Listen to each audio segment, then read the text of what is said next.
love God. I know there's I know that he's the creator. I know these things, but the church as a whole has failed us because we have rejected people when they say, hey, I got a question.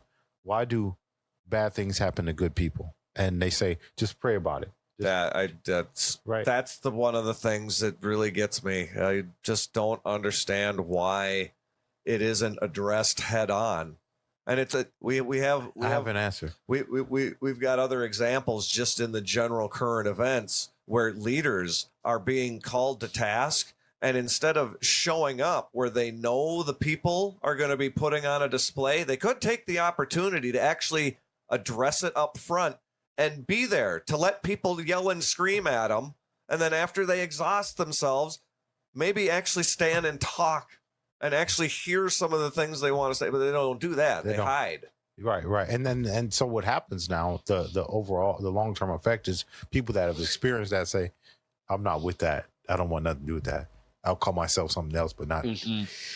Excuse me. You're good. Bless you. Oh man. God bless you. God bless me. Thanks. So the church is going to have to be able to be man enough to have the conversation with people that don't already agree, and that they're in this place of like, okay, all right, I got questions, and even if the church doesn't have answers, we got to embrace the conversation. Okay, this is why you don't, let me help you. Let's look and see. Let's see if we can dig together and find out an answer.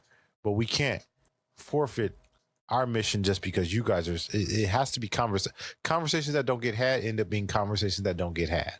And that's the cycle begins because now people hire it.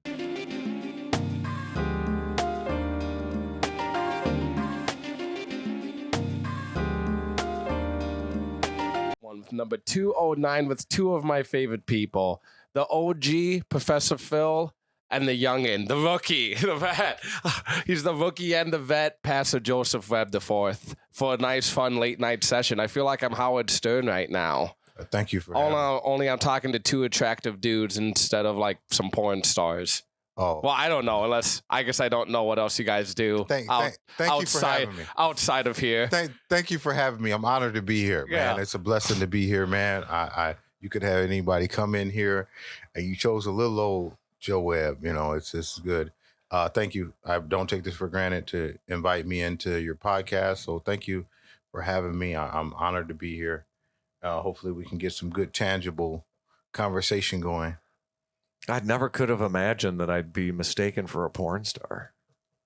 Oh, wow. I mean, have you seen Ron Jeremy? Yeah, I suppose. The thing is about guys, you don't have to be physically attractive to be a porn star. Here we go. To be a porn star. Let's dig right in. Let's dig right in there, man. God. There's only one requirement: being a guy. Yeah, that's true. And making it into that industry. Well, it's really true for anybody, because if you're willing I'm scared to ask what that one... We all know. You know. You probably got it. Joe Bobby checks that box. Man. Harvard has one worth of $40 billion or something. Who does? Harvard. Who's Harvard? Harvard. University of Harvard. Oh. They have what? A $40 billion cock? A very large endowment. Dude, I don't... Man, I can't even make a joke. On a side note, okay, I have actually thought about being a porn star. I don't think I could do it. No. And no, I think every guy does. Because especially being younger, God, no. especially when I was younger, like a lot more immature, dude, me and my friends, we all be like, yeah, I could be a porn star. You know, I could get up there and fuck. Like, reality is like, no, 90% of dudes cannot do it. And I'm not even talking like I don't think I could do it on like a performance or size issue. I don't think I could be comfortable like having all those people watching me have sex and having a camera just like right up in there. Imagine you look over, you got some dude that's right up on your cock. One of the funniest scenes is when Adam Sandler, thank you for doing that. Yeah. He sends some scene and he tells like some lady, he says, you know, if there's 10 guys in a room, I'm usually in the top 8. I'm usually in the top 8, man. Usually in the top 8, man. That's a good one. Being in top 8's a good finish. Yeah. Out of 10? Yeah. Okay. Thanks. But no, I just thought that's funny how many guys just like act like they can be a porn star and they're not.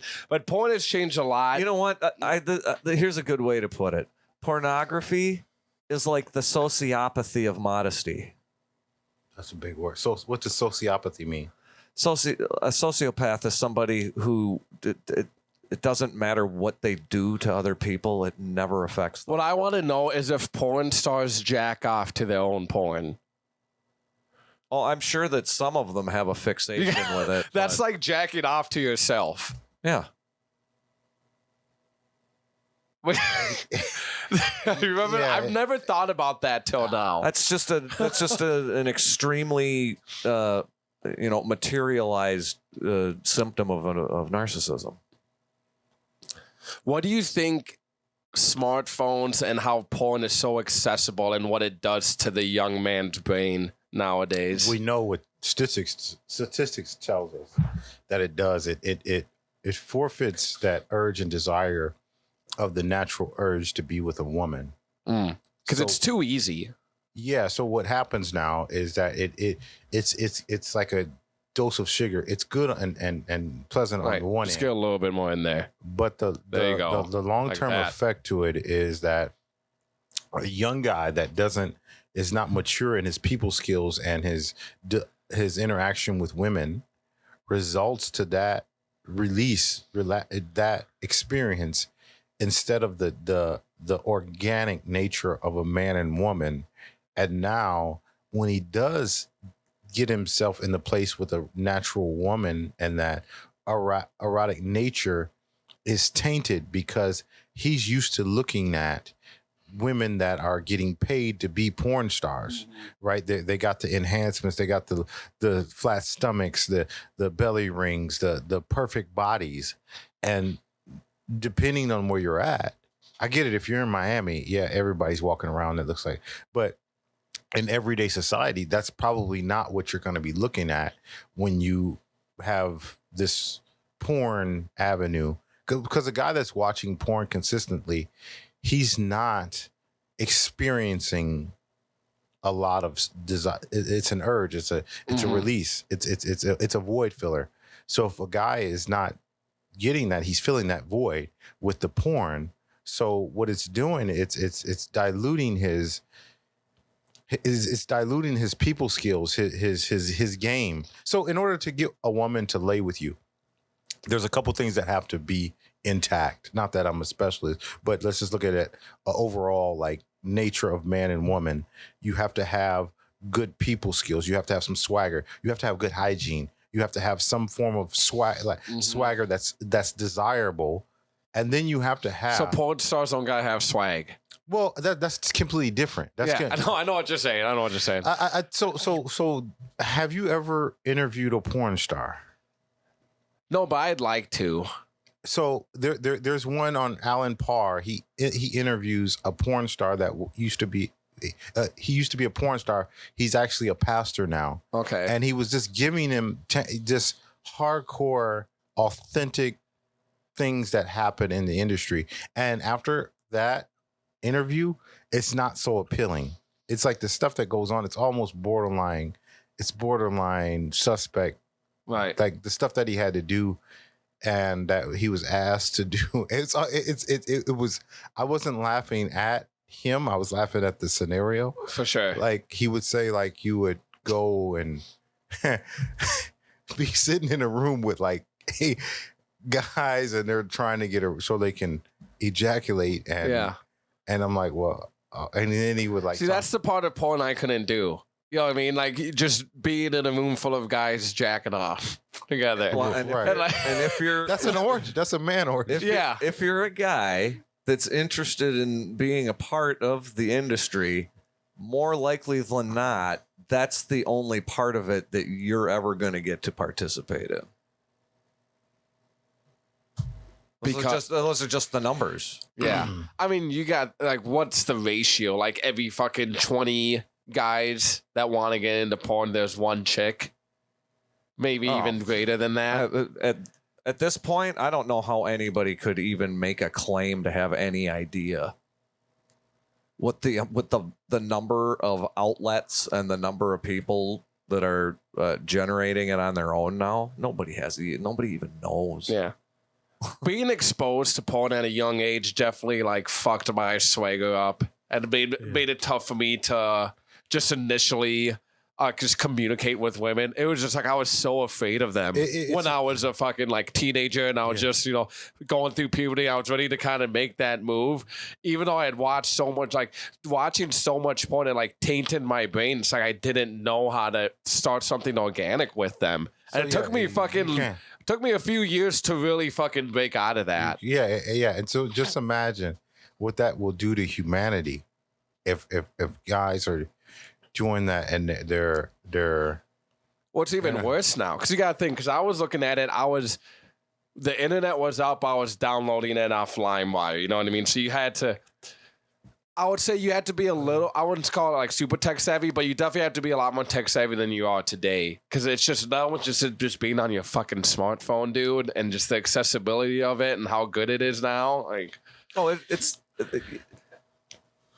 the accessibility of it has fucking. I'll say something right lot. now that you guys could jump off of for a week straight, but that's the whole purpose of all of the technology, is destroying human relationships. Yeah.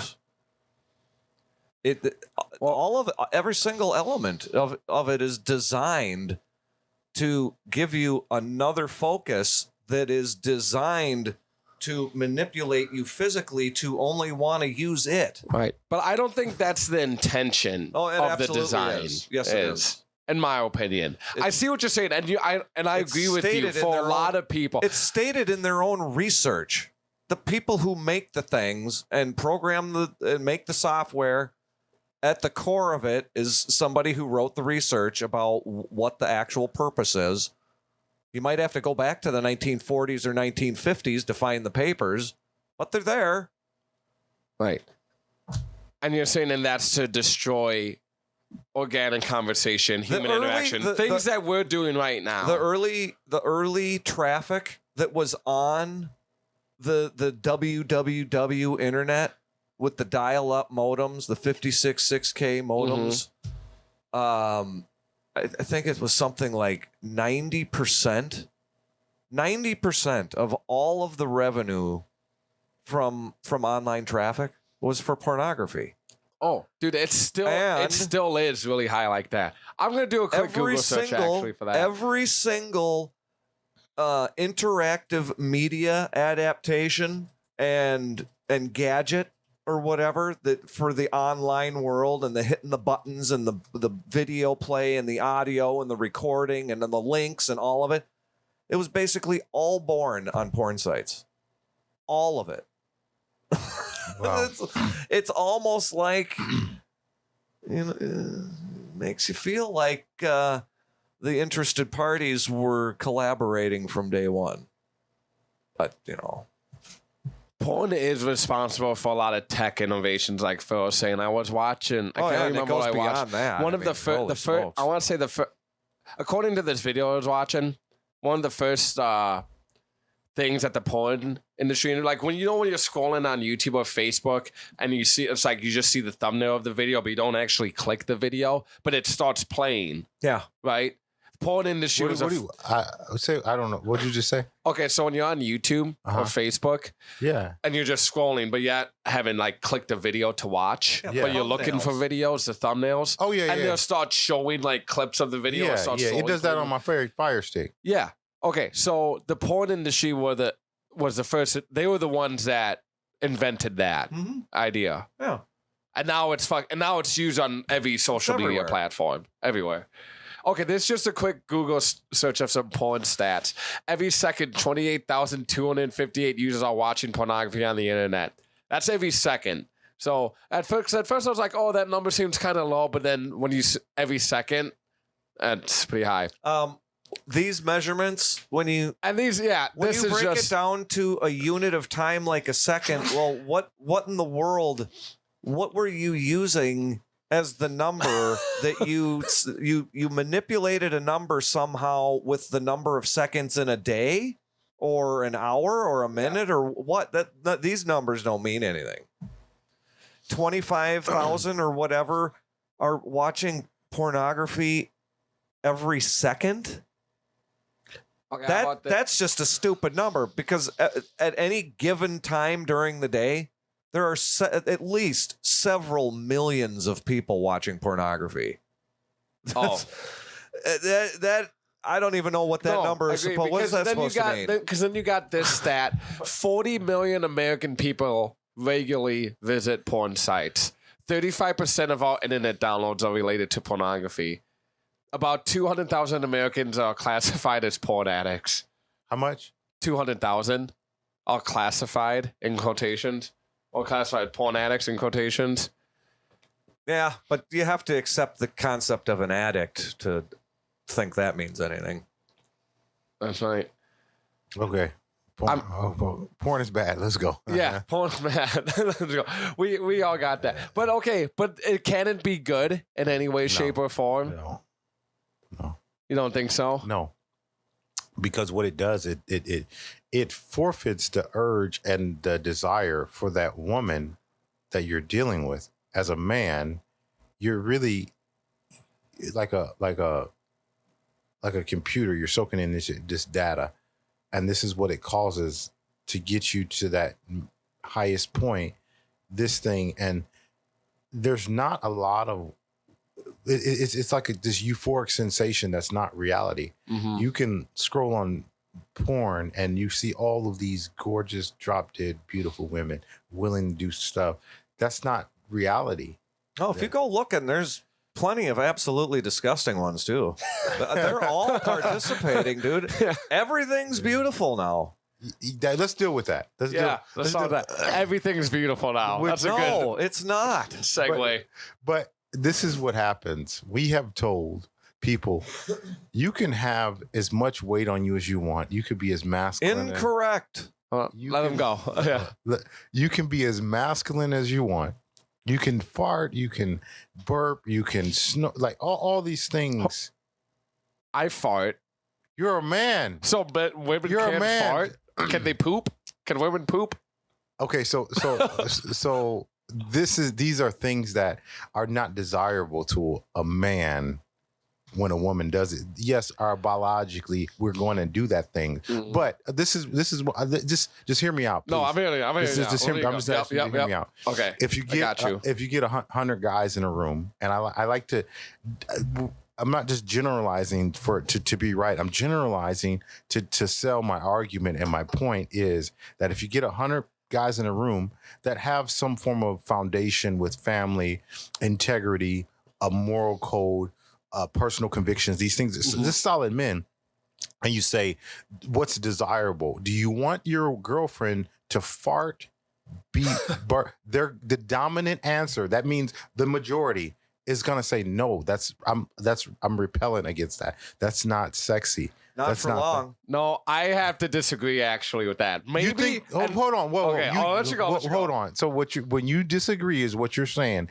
If you get 100 guys in a room, over 50 are gonna desire. Okay, see, you added over 50 now. I said 100. Do you know the dominant answer means the majority? Oh, and I thought we would say over 50 as an age. No. Oh, what's the age? No. Okay. There's no age. Then yes. Yes, over 50 as a number. Yes. So would be cool with their women farting, I think. No. You're just trying to. Okay. No, not okay. Okay. So let me finish. I'll let you go. Let me finish. Okay. Yep, So if that were true, why do most women not want to do it? Because they know it's not appealing to the man. When you get a solid man, the more masculine a man is, the more feminine a woman is going to be around him. Like if you see like a solid guy, that is the best way to say it. Yeah. That's and I'm not just, this is not Joe Webb philosophy right now. I'm going to get into Joe Webb philosophy. Yep. I promise. That's an objective. Yeah, that's an objective statement. Concept, and it is. Yeah, it absolutely bears. Okay.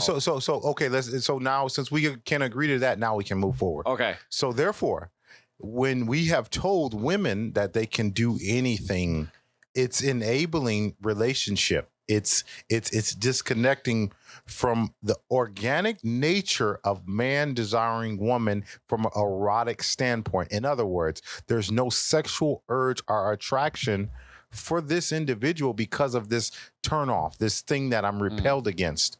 Just like everybody has their own preference and pet peeves. Most men in status or success, any form of success, have to worry about other concerns with how a woman behaves. If she's farting, burping, doing all that kind of crazy stuff, it's putting restriction on what he can do. Like a woman can do it. I'm not telling a woman what she can't do. Right. You can do whatever you want. But if you do these things, it's just like that's going to affect the way you view them. So like look, I made the basketball team. I can go work on my game, or I can go up, turn up and party. But now since I did that, I don't get to get endorsements. I don't get to play and be the guy that takes the last shot. That's, you see what I'm saying? Like that those are I can do whatever I want, but the consequences for doing whatever you want might not be appealing to you either. And it might stagnate you. And so we've told women, do anything crazy. Have no order, complete lawlessness. If he loves you, he loves you when you're farting. He loves you when you got bad breath. He loves you if you stink. Like, it's like, no, that's is that? Do men have complete lawlessness? We have to reinforce like the real substance of what's being talked about here. Okay. And it's this delusion that in general, any individual woman's interest is best served by trying to be like a man. Yeah. And this absolute delusion that men and women don't have different roles in a healthy society. It's crazy. That's the core of it. Yeah. Yeah. It's like the biggest contributing factor, and they're going to crucify me. They're going to hate me. You should expect it. They hated Jesus. Imagine what they're going to do to Joe Webb. The one thing that keeps me from falling back on what I say. So, hip hop, R&B, hip hop has made this. We praise women for hot girl summer, twerking, TikTok, like OnlyFans, huge fake asses. Yeah, they look disgusting. Like, they figured out how to do fake tits, but have you seen some, like, these pictures of them that, like, inject fat on their ass? Yeah, it's not good. It doesn't look... There's still a lot of them out there that aren't doing the breasts correctly. They're not going to the right people. Then. The tragedies, you gotta go to like are still occurring. Oh no, I believe it. I'm saying you gotta go to the fucking top tier breast surgeon, dude. That's one of those things you don't go cheap on. There's some things in life you don't go cheap on, like getting fake tits or really any body modification. Yeah, you gotta tattoos. Yeah, you don't go cheap on. Yeah, I agree. I'm not but I like enhancements, but like there's no. Yeah, like honey goat weed, like the gas station pills, like honey goat weed, those type of enhancements. No. I wouldn't judge you if you did. I've always wanted to do something. I don't even know what that is. I don't even know what that is. Okay. So I'm saying man, I don't even know where to start. So this is so good already. This is gonna be so much fun. Yeah. So we've told them, hey, you can do a hot girl summer, do OnlyFans, have porn, do all kind of crazy stuff with your body. And then when you decide to, girl, you can find you a husband that was going to take care of you, and he is going to love you, and he's man enough to overlook your past and all those things. And girls are like, oh, I'll take that deal. That's a good deal. Right. As long as it's fun. And it's not reality. So now what's happening now, there's not a lot of marriages both ways. You don't see. I used to care about marriages every couple months. Who's getting married? Now it's like, when's that time you heard about it? Somebody getting married? Actually, I gotta go. I'm gonna be the best man in a wedding here pretty soon. Before that. But I will say this. So I'm 31. I'm just now starting to enter the phase of my life where a lot of people I know are starting to get married. But I feel like for in the past, like that happened for a lot of people in like the mid to late 20s. You know, now it's like a lot of my friends, a lot of people in my life are getting married, and we're in our early 30s. to like mid and late 30s already. Mhm. So I also feel like people are getting married at a later age, but I think that's a good thing. You know, I think it's very rare to find those couples that got married when they're in high school or in their like mid. People are also a lot more career focused now and oriented. That's and fine. I can respect that if you don't want to commit yourself to like a serious relationship because you know you can't give that person the time that they need. Brother. And I think we have a lot more of that in today's society than they did like 20, 30 years ago when you guys are out in the jungle. Perhaps. You know? But what you're doing is you're combining men and women together. Okay, so let's just do this. What are some things that come with the personality of a career woman? What are some things that come with it? She's assertive. She's combative. She is what? Help me out. What are some other things that come with a business lady? A successful be successful. Yeah. To be successful, not just a business. I'm not saying, oh, I got a business. I sell. Well, you gotta be committed. You gotta be dedicated. You Disciplined. Disciplined. That's a good way to learn. You really got A-type personality. Affected. Yeah. Because they for whatever reason they carry around a lot of fallacies in their head simply because they're women doing a thing. But see, and it's bizarre. Yeah. I don't know why. But here's what it is. Here's what it is. It's toxic overall. It's this notion to do something for the lacking thing. Statistics have shown a woman that has family, kids, children are happier than the career woman. Yeah, right. But does that mean anything? I feel like that statistic doesn't matter because that type of question, like it comes down to the individual. Maybe you know what I mean? Like, no. When I say happy, I'm saying not dealing with antidepressants, anxiety, depression, all these things. That doesn't happen with a woman that has family. So there's more women who don't have kids on antidepressants, absolutely, than women with kids. Yes, and other things going on mentally. Because it's a nature. It's from God. All you have to do is take what everybody has always known, and for every deviation, you have to inflict a mental deficit. Because if you tell yourself a lie and then act on it, you're gonna harm yourself, and that's what's happened to the overrepresentation of women in these positions all over all sorts of things. Because the thing that generated the change in attitude at the beginning of the increase in women in the workforce and in executive positions and owning businesses and blah blah blah blah blah blah. The initial reasoning is that there were women that were capable and were actually forced into position because of family inheritances and things like this in the past, who were prevented from doing so just because they were women. And that's not something that should happen. But what was done is politically interested parties became involved in using that change in attitude as a weapon against the general population.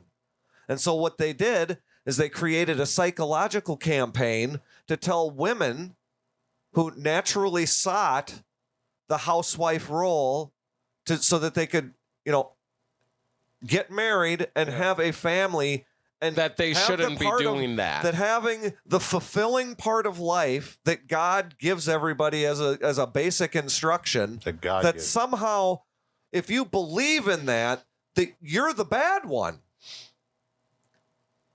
And the way that single concept branched out into everything, and how it's also a symptom of other similar tactics being used in other areas of life through the government. I mean, I start thinking about it, and you get the web that starts forming from the one little seed. Mm-hmm. And so now the result is that you have all of these people trying to psychologically massage themselves out of the distress that comes with knowing you sold people a lie, and so now you have to make them all feel better about the bad decisions they made that harm themselves by carrying around these images that they needed to fulfill that come out of this just absolutely false ideology. Can I let Joseph it's go here wicked. quick. I see what you're saying. Let me chime in because I don't want to forget this point. So let's get. So when that happens, a woman has career, right? Mm-hmm. What happens with that? I'm just painting the overall picture. This is why people hate me, because my brain goes to the overall picture before anything. Like okay, I didn't like that. Hey, babe, you're not happy over the phone. Okay, I gotta tell you, even though she probably was like, my thing is that long term, I'm gonna hate calling you. That's not good for me to have. Like, you see what I'm saying? That's how my thinking works. Yeah. So this is what happens. The woman that has the career, she manifests herself, say, oh, you know what? I got a career. I got this. I want a man on my level. Yeah. Right. And so, no, hear me out. No, I just want you to hear me out. Yes, I studied it. I studied this. Like, I'm not just making up stuff. So then now this is what happens. I like to use something that we can all relate that we know about kings, right? Kingship. We all, Eastern philosophy, Western philosophy, we adhere to kings, right? We all do. So a king that is born is not as strong as a king that is made. For instance, now watch this here. I promise I'm not going down any avenue that's going to lose us. A king that is born doesn't deal with as much adversity as a king that is made. A king that is made is going to have certain things that he can overcome adversity in every instance. Now, what happens with that woman, she just wants a king, whatever. Like, she just wants, hey, my equal. Mm-hmm. But a king that has been, that made himself a king, that had to overcome things, had to win a battle. Even in statistics, like, we look at wars won, it's the kings that have been born kings usually lose to kings that were made kings, that evolved and like led and said, look, this is mine. It's just an imbalance. So that king is wanting something that's not combative, it's going to come in threat. But these women want this career guy that's making more and that's doing all the thing. There was a guy named Kevin Samuels that did all this stuff, but I didn't like he had good truths, but it was just like, he didn't extract these things out with, okay, why do you want this guy? Why do you want these guys? But this is the problem, the overall problem now. If she does this, I got my career, got this, I want a boss chick right here, and I worked hard, and now she's looking. It eliminates guys that probably could meet the criteria, and she ends up single or not married, not kid, whatever the case. But then that's bad for communities now, because communities they have to have a foundation of God, families touch communities touch states, and states touch nations, and it cycles from home, from family. And so, see the problem with this, just like what you said, we say, oh, you have that, but it has to be a balance if you're going to have that. We're not telling women you can't have a career. Somebody text me, hey, you can't. We're not saying you can't have a career. You can't be. It's like we've done this thing of like putting this out. No one's saying you can't be that boss bitch. Well, there's really, so just challenge this theory. That shouldn't be anybody's goal. What, being a boss ass bitch? Well, here's the thing with that. If you test that theory and just question them, if you question a person that's saying they're that a boss chick or a alpha, hashtag I'm a boss, right? But that tells me something. If you do that, you don't fuck with bosses. I'm not around a lot of women that most women around me are. I don't allow. I would say, what do you mean, boss? Who? Yeah. But when you challenge a boss, they reveal they're not. All you have to do is ask two questions like, What do you mean, boss? They're gonna get irritated by it because they've never been questioned. It's basically like a little kid. It's like I want it. Of course it is. I want it. I want it. If you challenge that person that thinks they're boss or whatever alpha, if you start challenging them, they can't really articulate. So they get mad and be like, "You're like." But just try that theory. When you hear that, say, "What do you mean?" And then from there, be like, "Is that appealing?" They're giant children. Yeah. But Because, I mean, what else? I mean, really, what else? I hear that from lots of women. It's basically Lately, it's the rule. Hold on.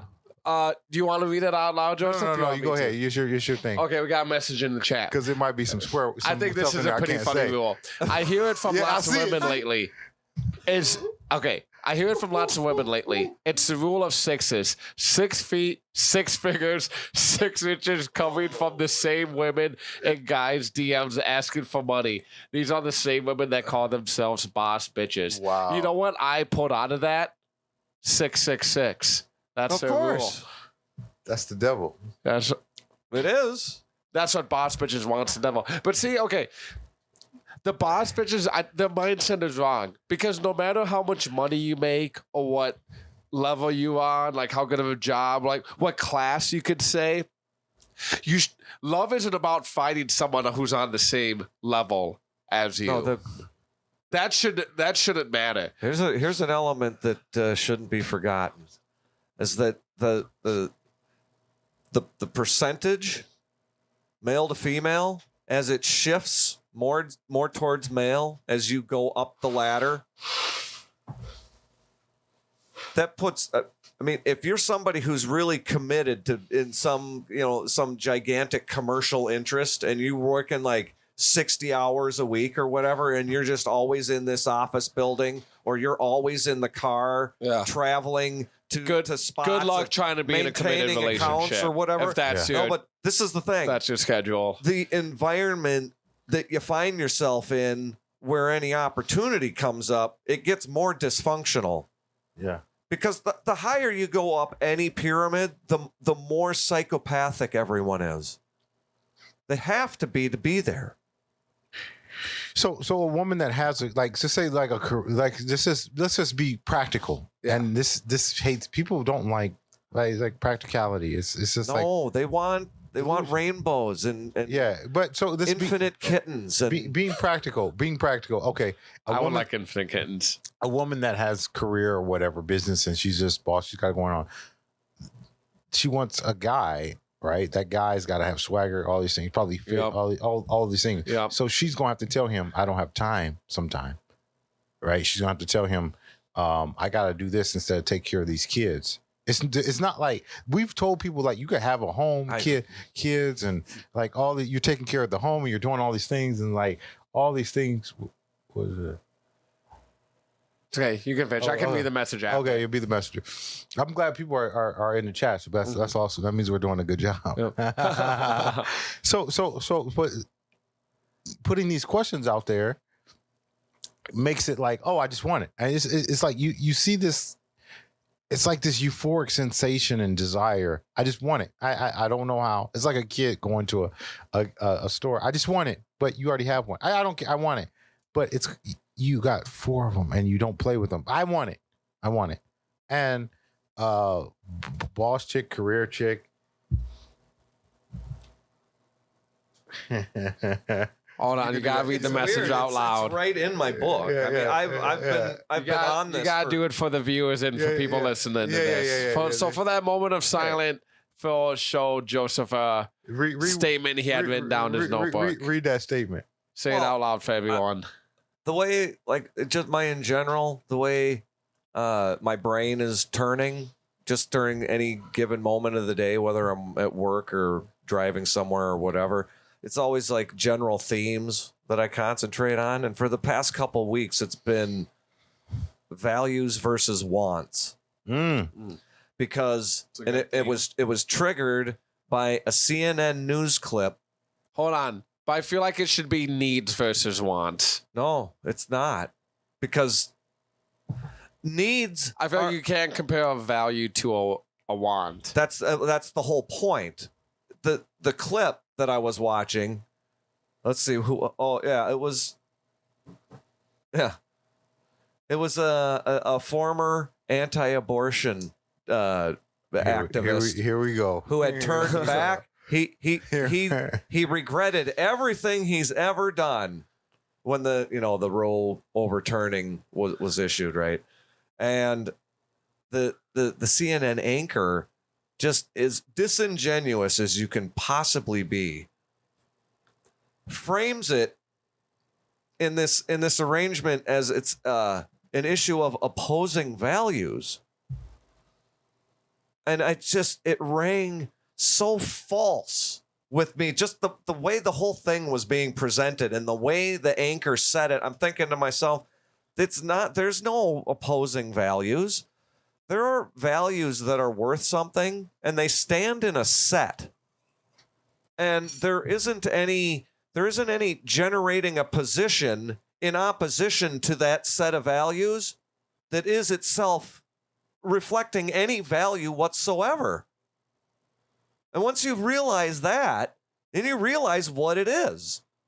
It's the actual set of human values that any person of any general level of intelligence can hear the description of any one of them and agree with it and understand that they're interwoven into a whole that isn't separable. Then you realize that when you see political oppositions on any issue, generally what you're seeing are two people trying to argue over who gets to control the political wants involved. There are no values involved. Now, when it comes to abortion, and you have these people that run these crisis centers for young women who do not go straight to a Planned Parenthood, well, that can't be allowed. You can't have that. Every teenage pregnant girl has to be sent to a Planned Parenthood to make sure that somebody is in their face telling them that abortion is the absolute right thing to do. Now, some girls are going to have a conscience and realize that these people are part of a death cult, but they get, that's their whole program, and it's on every issue, every single issue. I don't know. I guess I got a little out of That's okay. control Let there. Joseph go. That's what in general, this situation is that it's people have convinced women that it's in their best interest to develop an affinity for this set of wants that comes straight out of it's almost like a comic book iconography program.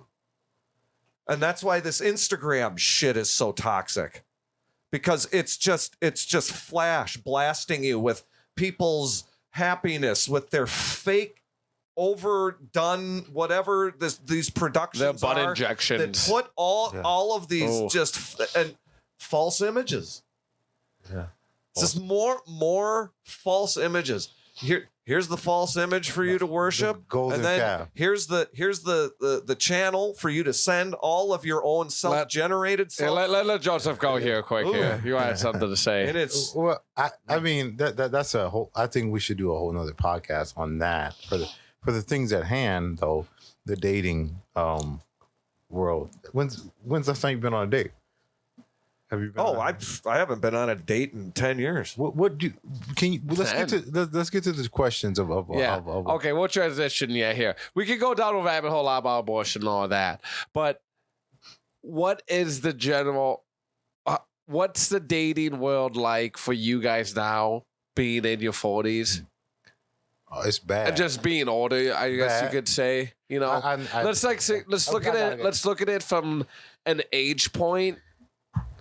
And then a modern point where what it was like when you guys when you're in your 20s versus to people in their 20s now. Okay, so let's go with first, like, because I feel like dating is one of those things that's got to only get tougher the older you get.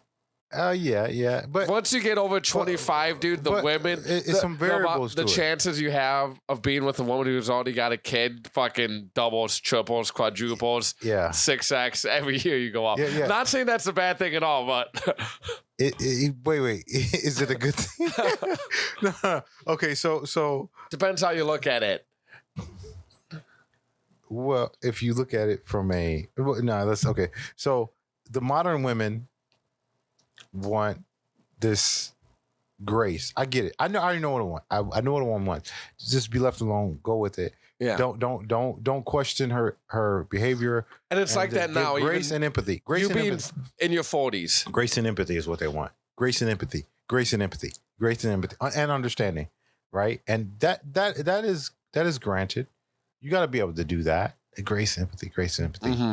But the problem with that, if you got so much grace, so most pretty girls haven't faced severe adversity in dating, maybe in life, but not in dating. Yeah. They haven't.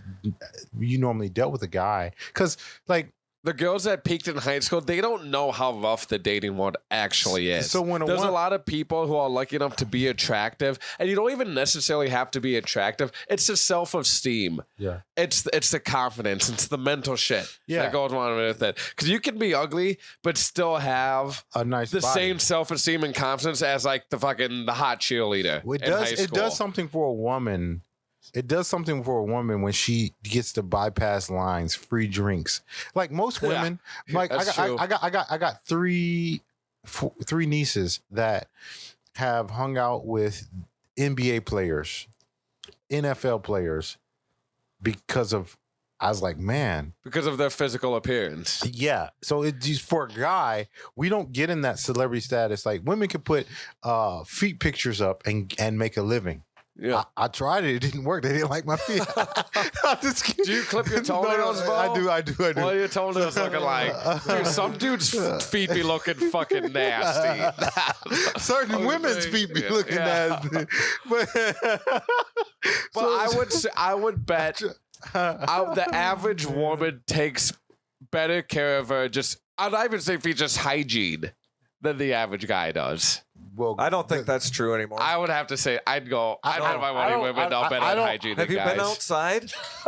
these women are like, you get mad if you tell them to shave their underarms. Like, what are you doing? It's modern. The modern women don't care. Go. Man, the general acceptability of what's presented in public on the female side of the ledger has declined so severely. It's incredible. I mean, I grew up in the 80s, right? I was born in 77. Okay. And I'm telling you, there were things in life growing up in North Minneapolis.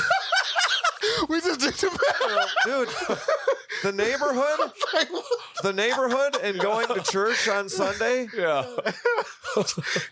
That was a thing in North Minneapolis. Yeah. In a whole bunch of neighborhoods. There were Catholic churches all over the north side of Minneapolis. They're all gone. Do you know what we're laughing at? We heard you, but do you know what we're laughing at? No. So, when you did, it was at 87. I was like, oh man, that's not 45. 77. No, I was born in 77. I just said 87. No. Okay, yeah. No, I grew up in That's the what 80s. I was. Okay, 87. Yeah. Okay. Yeah, you're right. There's churches, but you would go to church and it was families. And the moms wore dresses. yeah. I mean, how often do you actually see a woman wearing a dress anymore? It's like One funny story. I can't. the whole bit about the the opposition portion of the sexes is basically in maintaining the differences that actually keep each other interested and being good at it. It's crazy because Now they don't want there to be any differences. Yeah. Most of them won't even Let try. Joe go here. Yeah, it's good. So, yeah, I like this. A guy, a pastor friend of mine, told me he was just like, I was like, hey, I was Sunday. What'd you do? He tells me it was good. It was good. And then he goes, man, it was kind of something happened. I didn't like it. So a woman came back to the back and she had her skirt like up, and he's like, I had to tell her Like too high? no, it was like tucked. So you could see, and he said she had No panties on. but she had. So it's like, is it too? Is the skirt too revealing? That's what he's saying. Not this revealing. She had like brown secretion coming, and she had shit on her skirt. Yeah. Okay. And that was the best way to say a poop stain I've ever heard. Brown secretion. I'm masterful with my words, man. That would be good with that. Like, and so like, so he told her, and she got offended. But it's like, why are you not checking? Like, why are you trying to do that? It wasn't any lawsuit like harassing. She's like, oh yeah, but it's like, I have the a mindset, poop stain on my skirt. Yeah, it's like. It's too much. Yeah.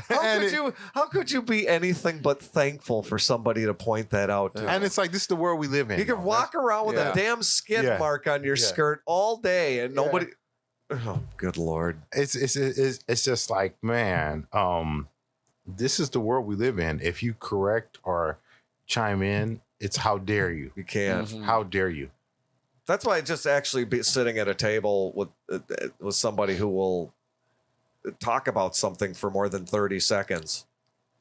I mean, it's rough. And you can even like boil it down to a more simplistic way. It's like, tell the person they got a booger in their nose. Start with that. Yeah. Start small. Or even like they take a bite of a sandwich, they get some sauce on the cheek. But like, hey man, you got something right here. Yeah. And some people can't even handle that. Yeah. But it's those small things that blow up that exist. A lot of it, people get embarrassed, right? Yeah. I think a lot of it's a defense mechanism. Yeah.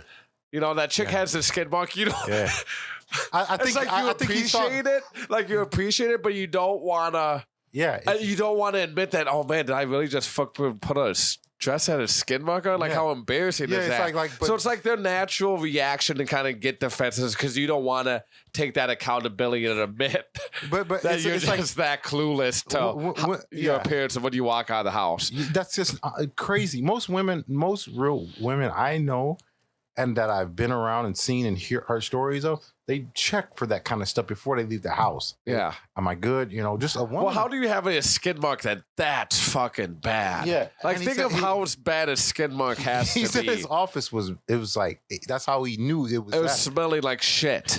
But I think he's talking about something different. We got to touch on too. Yeah. Like on a date, a woman that can hold a conversation. Right. That can hold it or be the engine. But that's a whole nother narrative. That's crazy. Oh, they can always be the engine.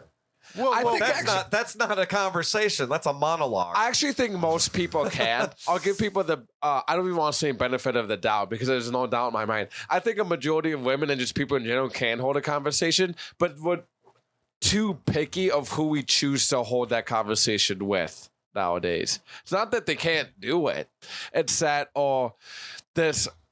I don't vibe with this person for this reason, or I feel like I don't click with them. They're all about energy and shit nowadays. I didn't like this person's energy, so I can't like really talk to them. See, but dude, weird. Everyone has at least one person in their life that they can do what we're doing right now and have that transparent, heart-to-heart conversation. That's a stretch. Everybody's got one. That's a I want to say. Hopefully, but you'll be amazed of like, when you try to stretch people to think like, okay, what's your moral code? What's the last thing you researched? Those kind of questions. Yeah. Like, you can't. Most people walking around right now don't have an answer to either one of those questions. And that's problematic because if you can't say what's your moral code, it is what are your, if a woman can't like articulate it's not good for me and what I do. You do. So if I see a woman shut down or whatever, I have grace and empathy and things like that. But then at the end of the day, I got to look at the overall big picture. We're going to be dealing with a lot of people and a lot of burdens and a lot of adversity. So shut down is never healthy for humanity. It's not healthy, let alone it's not healthy when you're dealing with other people. So I'm in a deficit by default for what I do. No, the sad part is that it's out of it's a juvenile motivation to inflict suffering on the other. What do you mean? That reaction. Oh, yeah. The shutdown. It's basically to lock you out so that you start to panic about what's going on in my head while I'm not talking to you. That's the most. not fair. It's the And you most start thinking about what childish you thing to did. do. Yeah. So shut down is something that, like, if I had a daughter and she said, "Hey, Dad, what do I look for?" I would tell her things like that, like, does he shut down? And on both sides, it's a man. So can he communicate? That's the biggest one. A one. man that shuts down is worse than a woman that shuts down. Yeah. Because a woman that shuts down, it's common. It's a nature. We have to get a woman comfortable and secure and everything, where she can put and build that trust and have that foundation. Like, I'm not being judged. I can give my truth, my true self, not my truth. I can fart in front of this person. No.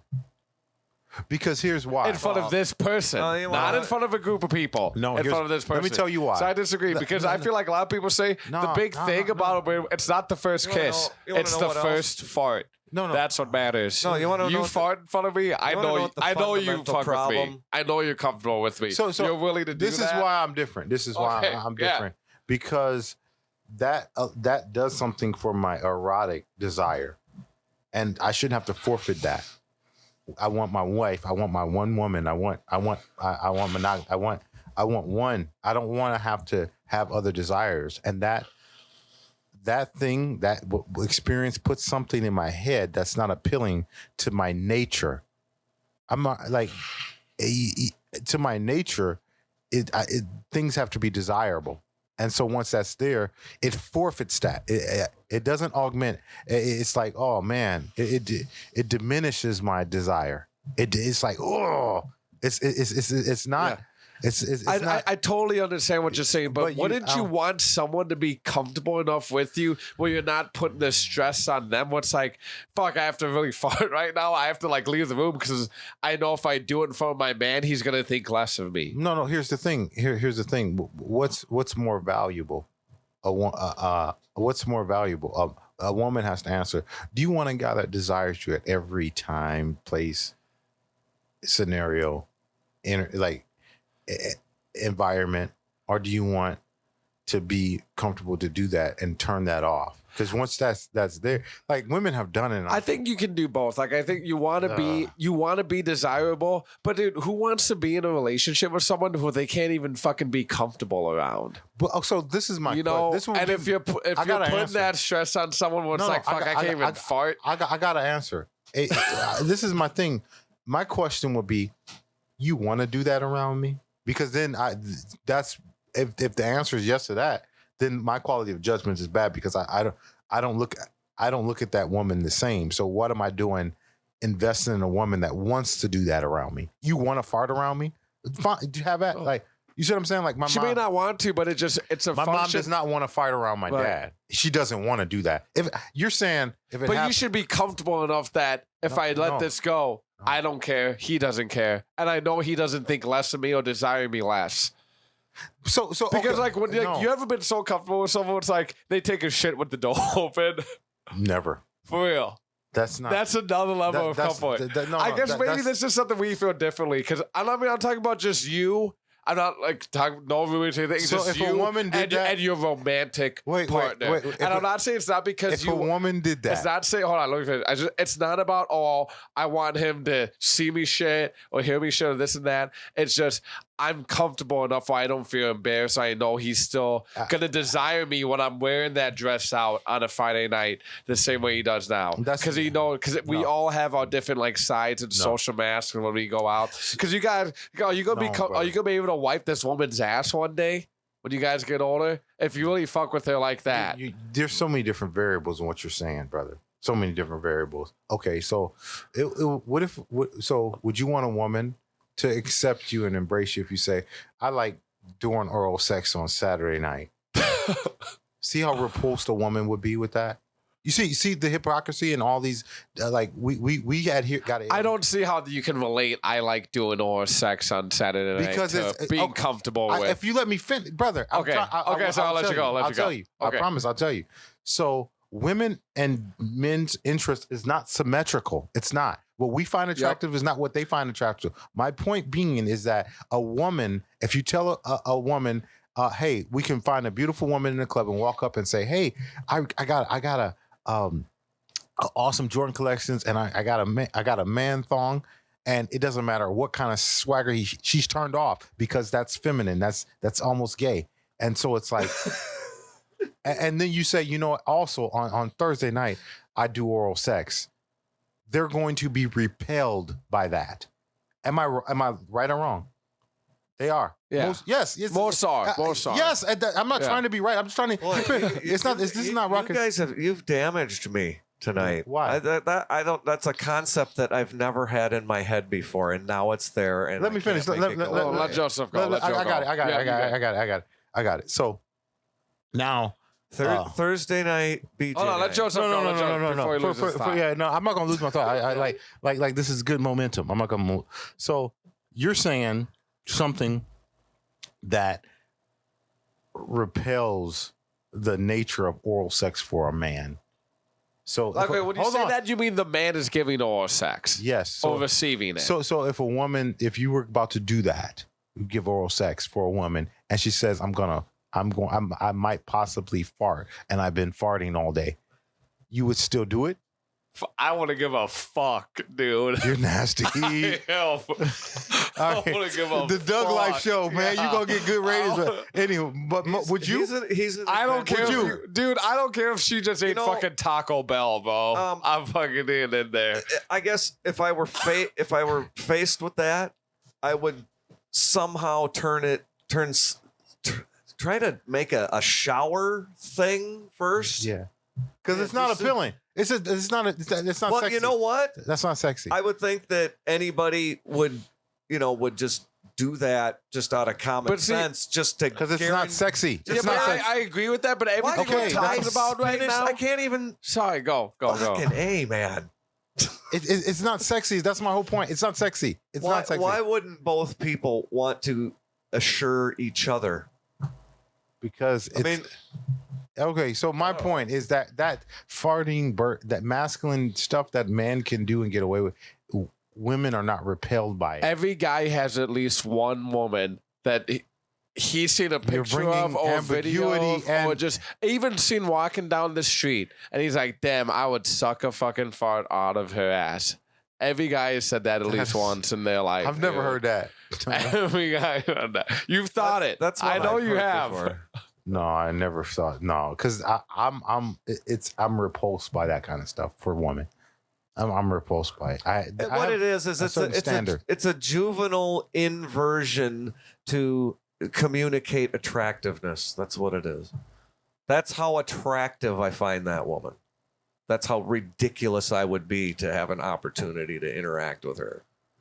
That's what it is. No, some dudes would actually do it. I agree with you. That was a good way of breaking it down and explaining it. There are people that it's like a way to measure the scale. Weird fetishes like that. But So- I would say that you might be into some crazy stuff, man. You might be. Maybe.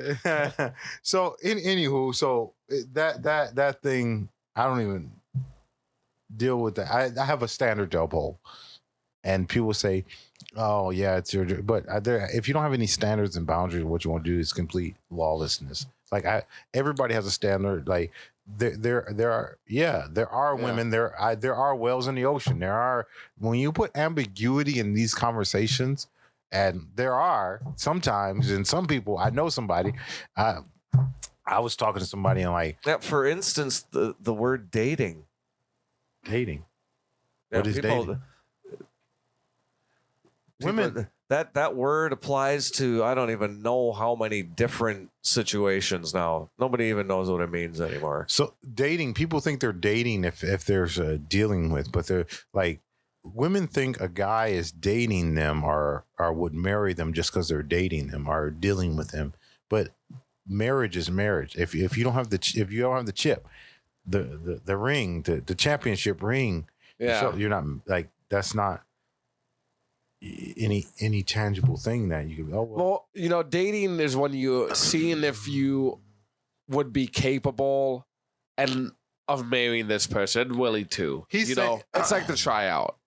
He's saying that everything is like ambiguity and like with dating, like because I swiped right, I'm dating this chick. That's what he's saying.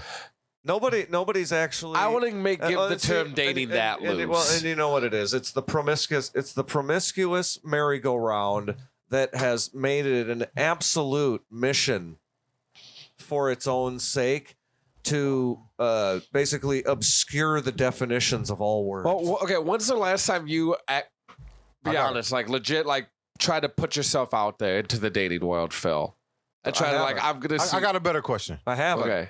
The question is, I'm not dateable. But so when was the last time though? 10 years ago?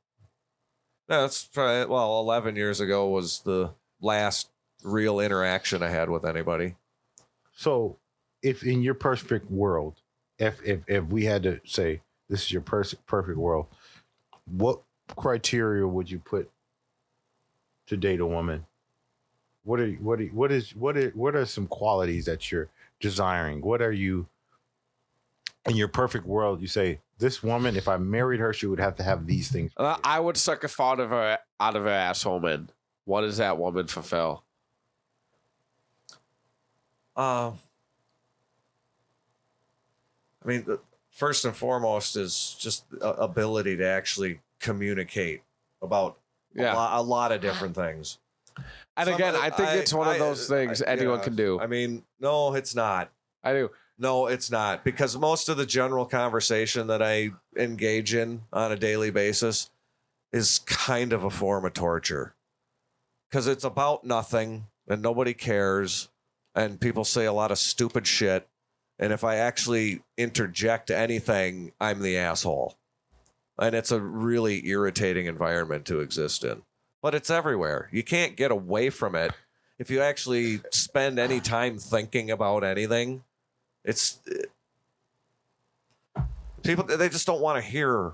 They don't want to hear about anything. And they absolutely don't want to be corrected when they're carrying around contradictions in their head.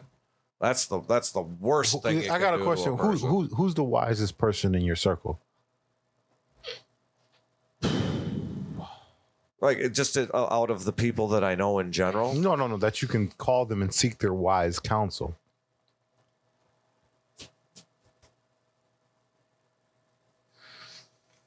I mean, if there was something that I was facing that I really needed some advice on, probably be my friend Brent. Brent. Yeah. Okay. When you talk to Brent, are those things that you just said there?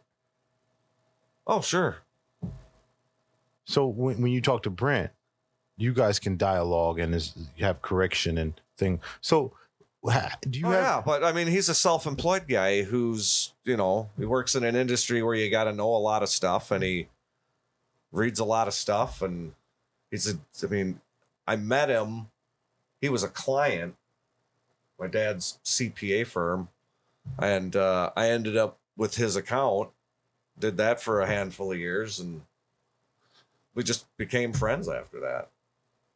So if you had a crisis, he would be your wise counsel. Oh yeah, well, because he lives a life that I admire, the life that he lives. So is it like a mentor? Yeah, in a way. Okay. Do you think it's wise to have wise counsel? Sure. Okay. That my point is that this is the problem when people have not had wise counsel and had somebody to sit in the capacity to correct them. Mm-hmm. When it happens, it's like taking a toy from a kid, a little toddler. It's not. So it's like, and this is what we have to embrace more of, having wise counsel. Every man under 52 needs another strong man as counsel. He needs it. Does he have to be older or younger? Older. Yeah, because I mean, because I think wisdom comes from more so experiences and instances in your life than I agree. Just aging. Kind of like goes back to what you were saying. It's about the king who, what did you say? Not the king who was born king, but the king who was made king. Good father. You want to go to the king that was made king, because the king who was born king at 52, he gonna be too wise. He ain't never fought a battle. He's not gonna be as wise as the king who was made king at, like, say 40. Yeah. Yeah, he had. So I don't think age is a good way to measure that. No, I didn't. Yeah, but I see what you're saying though. I didn't say that. So my no, I wouldn't say my pet peeve. One thing that's kind of irritating that people assume just because time there's a foundation of wisdom and intelligence. Success. Oh, that's Everything. not true. I know. Just because Not in and of itself. Time passing doesn't grant wisdom. it doesn't. It doesn't. But the age though is what he's saying. Like, oh, this person's 35. I'm on for me and my duration, we do a lot with maturity. I've noticed women and men do it too. It's like, okay, the person I'm dating or interested in is like 30 years old. So I'm expecting, a certain level of maturity out of that person. When I'm pretty fucking immature myself for being 31 years old. I'll admit it. Well, But the education system has been molded to gradually eliminate any passing on of what it takes to be an adult. They've been gradually dissolving it away over time. And I started saying this 10 years ago. The people who are coming up, they behave more like children. I just learned something about you. And they've been doing it on purpose for decades. I just learned something about that Jet you didn't even tell me, and he never told me. What? And if I'm wrong, I'm gonna be like, man, I gotta go back. You play chess. Oh, I try to. Yeah, I could It's say. like golf. So for me. chess. I know something about it. People Not that very play good. chess. This is why school should teach chess, because chess gives you order, critical thinking skills. It gives you rules, restrictions, boundaries. Mm-hmm. Chess is the foundation for everyday life and what's valuable. It is. It's a reflection of physical reality, Yeah. and the fact that training yourself to observe even random positions and come up with decisions helps you deal with like just in general. This is the disconnection that irritates me more than maybe anything else. The reality of what it actually takes for something like this can to exist. You know what percentage of the population carries around any conscious understanding of what it takes to even produce a simple thing like an aluminum? They have no idea. And yet they think that the federal government should do things like carry out campaigns to eliminate fossil fuels. They don't know how to make a can. But let's realign the entire methodology behind our energy generation, because my party says this. These people are idiots. Do you do this on a date? If you did, This if you is had my brain Yes, all the I time. bet he would. I bet that's So why if- you haven't been on a date. In I 10 think we're years. gonna get you by January. We're gonna get you a girlfriend. Damn, dude, that January, bro, it's fucking end of August. We're gonna get him one. After my last experience, What was that? I kind of came to an understanding with myself that it would take some far out odds for me to really to find somebody, because I'm weird.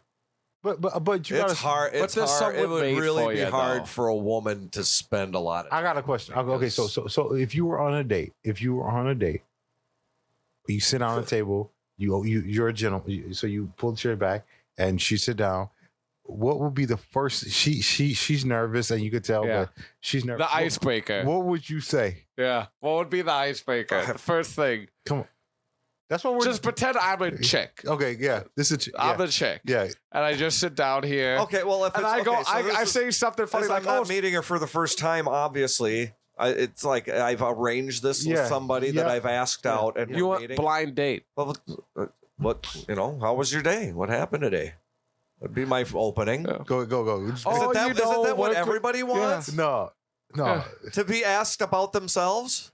That is true, but Come on, I hit that one out of the park. oh man, which Come part? on, I would This is gonna get good I now. would say you hit it out of the park, but you maybe hit like a single. You went to an easy like go-to answer that you know that Yeah, works. that works. That you're Okay. gonna get a response Yeah, out of. yeah. So would you? She answered. It was fine, good. She doesn't give you much. What you got to go again? Yeah, She's she gonna- just said something. A lot of women, bro, they say like really vague stuff. Like when you ask, or you even, too. and most people, like, you too. even when you Uh-huh. ask me like how my day was, like if I go, who I've been seeing for over 2.5 years, and she goes, "Hey, babe, how's your day?" I'm like, "Hey, it was all right," but that's because there was nothing really like significant that happened. There's nothing I feel like there's worth me telling her.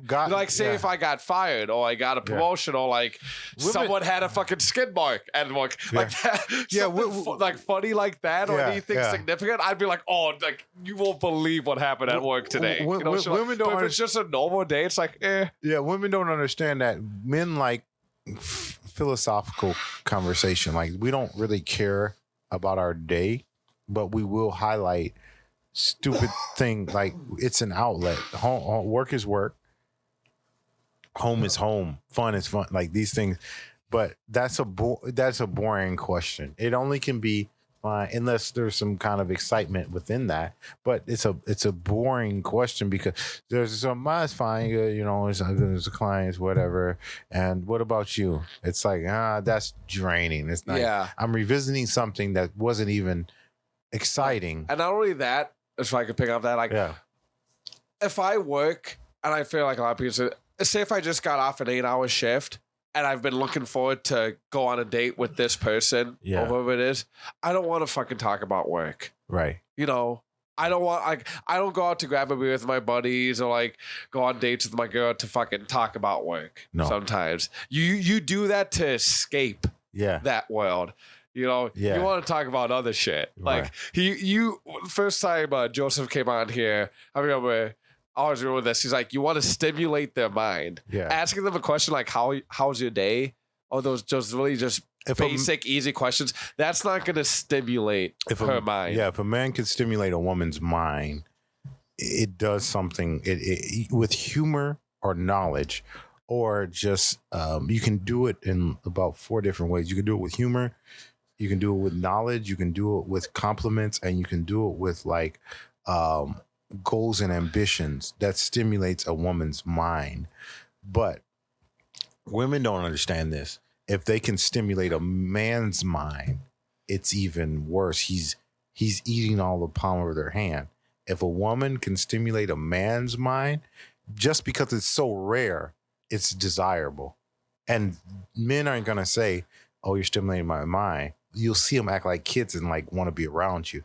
Yeah. So it's like, I don't like to just be one-sided with the info. I like to research for a man and woman's standpoint. Yep. But a man that can sustain a woman's mental intellect will always have her. Like, I had to tell a woman, she's married now, stop calling me because she's trying to still, this is weird. Trying to suck the fart out the butt. Man, stop with that, man. That's I can't stop, dude. Man. So that mental stimulation, it's like a dopamine release. Once it's not there, that's why it went. Like, people don't understand like why pimps can sustain and have women do these things. Right?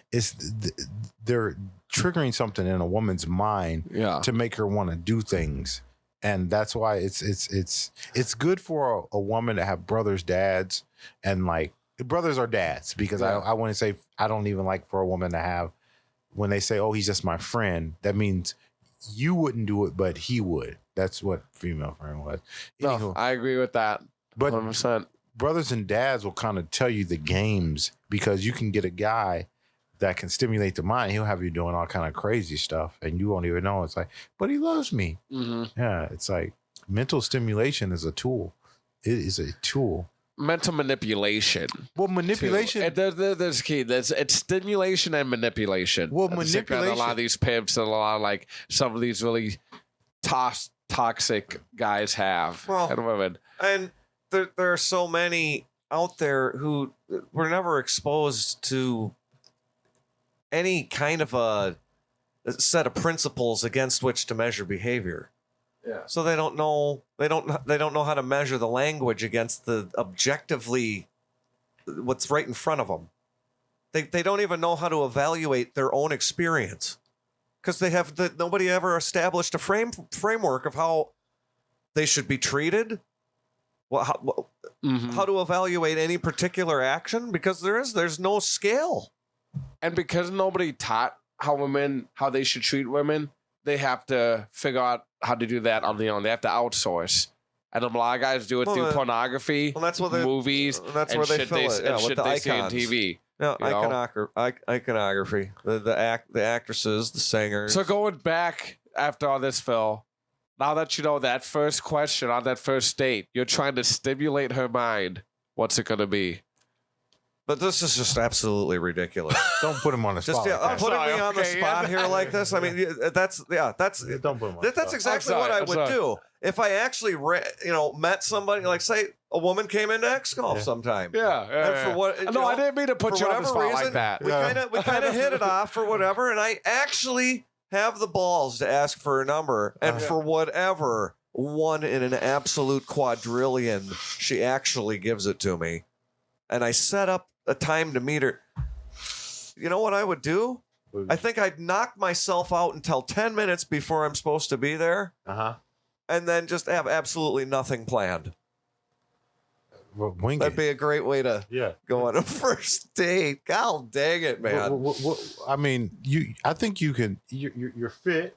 You know, I mean, you got Killer in that mic, yeah. Yeah, you got some things going for you where I would have guessed you were married or whatever. I absolutely that's what I thought I was gonna do, but it Do you just want kids? didn't work out that way. Do you want some kids? That's Yeah, why I mean, if I can actually meet somebody who also wants to do that, at 45, I Okay, don't know how willing anybody's going to be. I'm gonna go down to some list of things. You just say yes or no. Yeah. Okay. Can she have kids? Oh, that my last experience was with a woman who had a daughter. So yes, she can have kids. Yeah, Can she be overweight? nah, that's probably not going to work. How much overweight? Like, See, I mean, yeah, there is there's a barrier. Yeah, no, there is. Like, Where There is. overweight is actually okay. Yeah, I gained a couple extra pounds, and that's not going to be the trend. And they actually recover, and they go back to normal, and you move on with your life. can she, The overwhelming movement towards orbit status, that's not no. okay. And it's absolutely. I mean, orbit I just don't. Your mom's so fat, dude. She has hamburgers orbiting around there. I don't that I mean, it really is. I mean, for me personally, it's disappointing because as the desire to actually be presentable in public has declined so severely. I mean, my motivation is at zero. I mean, where do you even go? Oh, come I have on, no dude. idea. We bartended in Uptown, dude. Yeah, I know. You've met plenty of attractive chicks every single time you went to work. So you know those women that out Yeah. that take care of themselves when they step out. I'm behind the bar at Williams. I'm not doing the 40-20 thing. You're not doing that. That's not right. Yeah, it's not because Oh, I think that's so weird because I'll be looking at. No, my dad's 21 years older than my mom. Nice. Yeah. there are exceptions, but see, that's just it. How old is your mom? 60. Okay. Your dad's 81? 61. Yep. Nice. Yep. Huh. But I think a lot of people, would they draw the line? I feel like most people, they care. Once you get past a certain age, your maturity's kind of there. You know, like when you hear someone say who's 41 and they're dating a 21-year-old, you're like, oh, what the fuck? Yeah. You know, compared to someone say, now say you look at 30 and 51. Okay, That doesn't sound as bad. No, it doesn't. You know? But when you hear 21 and 41, there's a lot of things like, oh, he's beating her. You know, So her brain still isn't fully developed yet. Or she could be easily influenced, manipulated, and just controlled by this dude. The 20-year gap, if they had to be 20 when they were 20, that's what makes it. I think that's because say the guy said when he was Get 20, that mic there. when she was 20, if they're doing it at 20 and 40, when he was 21, she wasn't even born. It's how old was that individual when you were 21? Yeah, my dad was 21. Well, my mom was 0. No. No, I know that, but what how am I saying it wrong? Okay, so if she's 30, she was born like 30 to 51, that's reasonable. That 41 to 61, that's reasonable. I mean, like, I could get with that. Like, yeah, but when it's 40, 18, 40, 19, 39, 19, that tells me something. But only if it's from the man, if a man is doing that. So a 40-year-old woman Can do that to I a wouldn't 19-year-old boy. do that to him. Well, that's basically the only way that happens. That do that. Yeah. I think, yeah, it's a touchy deal because it's like, why is a 39-year-old woman trying to mess with a 20? Well, why is a 39-year-old man trying to mess with a 19-year-old girl? Same reasons, you know? I think there's a weird double standard on that. I think a lot of women would date younger guys if it wasn't, like, looked down on by society. Mm. There's this weird social construct that we have that men date younger women and women date older men. I mean, a lot of experience in high school. A lot of the girls in my grade that I had a crush on, they all dated older guys. They all dated older guys. Yeah. You know? What about, was it the same when you guys were going to school? of course. Yeah. There, on occasion, you would find a sophomore, junior, or a junior, senior that was the other way around, but not many. Right. Yeah, it's like, yeah, I don't, yeah. And a lot of that has to do with how our brain develops. You know, women mature a lot faster than we do, especially when you're in that age range. Fucking a 16-year-old boy compared to a 16-year-old girl. I mean, the guy's still making fucking dick jokes. Maybe his balls are just dropping. I would argue, I was a late bloomer, you know. Yeah. I would argue, I would argue that a woman's maturity stops because girls mature faster than boys. But it stops earlier, too. But it stops when they started getting sexual attention. So when a woman has So that could be as early as fucking 14, 15, 16. Could be. When a woman has to start buying her own drinks, that's when she starts taking life serious. When a woman realizes she's not getting in just because she's free. When a woman starts waiting in lines and stop getting free stuff and like just because that's when she starts to taking things serious. We really should be more sympathetic, especially to the past couple decades.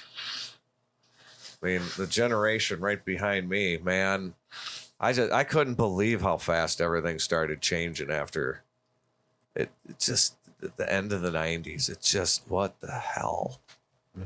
And now they've been trained to believe in this stuff that leads to all these detrimental effects. It's like, how do you, I mean, some of them are able to recover later in life and realize that they've just been fed a line of BS for so long. What do you guys think about feminism? It's an absolute nonsense. I agree. How in the world how do you design, and it all comes out of the ridiculous fallacy about men controlling everything being this great punishment to women. If you believe in the ridiculous Big Bang, expanding universe, evolution, monkey man nonsense, you have to believe that up until the Industrial Revolution, everything that happened was guided by nature. So if we've only actually been coming out of that for like 200 years, how the hell could we possibly evolved anything other than the dominant males of the species running everything? It's in their own doctrine. Their materialist, atheist, ridiculous doctrine tells them how things are, and then they protest. I like you. It's just insane. So you believe in God? Absolutely. So I was raised Catholic. Oh, God. See, this is going to be good. I knew you guys would be good together. I got to a point where I just didn't get anything out of what the priests were saying in the homilies anymore. Would you say you have telling God? Anybody that means anything anymore. Hold on, Philly.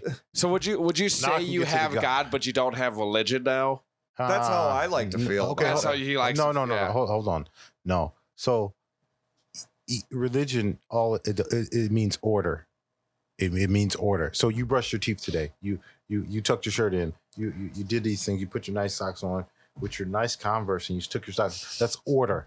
So we have said these things of.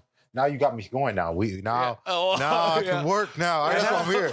I said if I can get all this other stuff, I can start to present the gospel, right? Yep. But it's good. Now I'm not going to preach to you guys, but religion means order, and so people will say I'm spiritual, but not religious. Yep. But we are, because we do things in order. We brush our teeth every day. We take showers every day. That's order. Okay. What we don't like, what we reject, is controlling judgment. Being told what to do. Yes, and in a bad delivery, right? A guy that is saying, "Hey, I love God, but I don't want that's heresy." He likes order because we do things.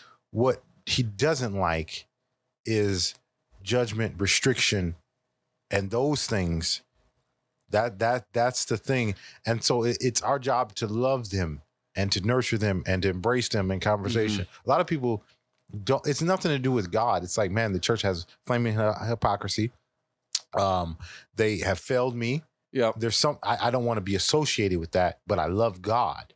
I love God. I know there's I know that He's the creator. I know these things, but the church as a whole has failed us because we have rejected people when they say, "Hey, I got a question.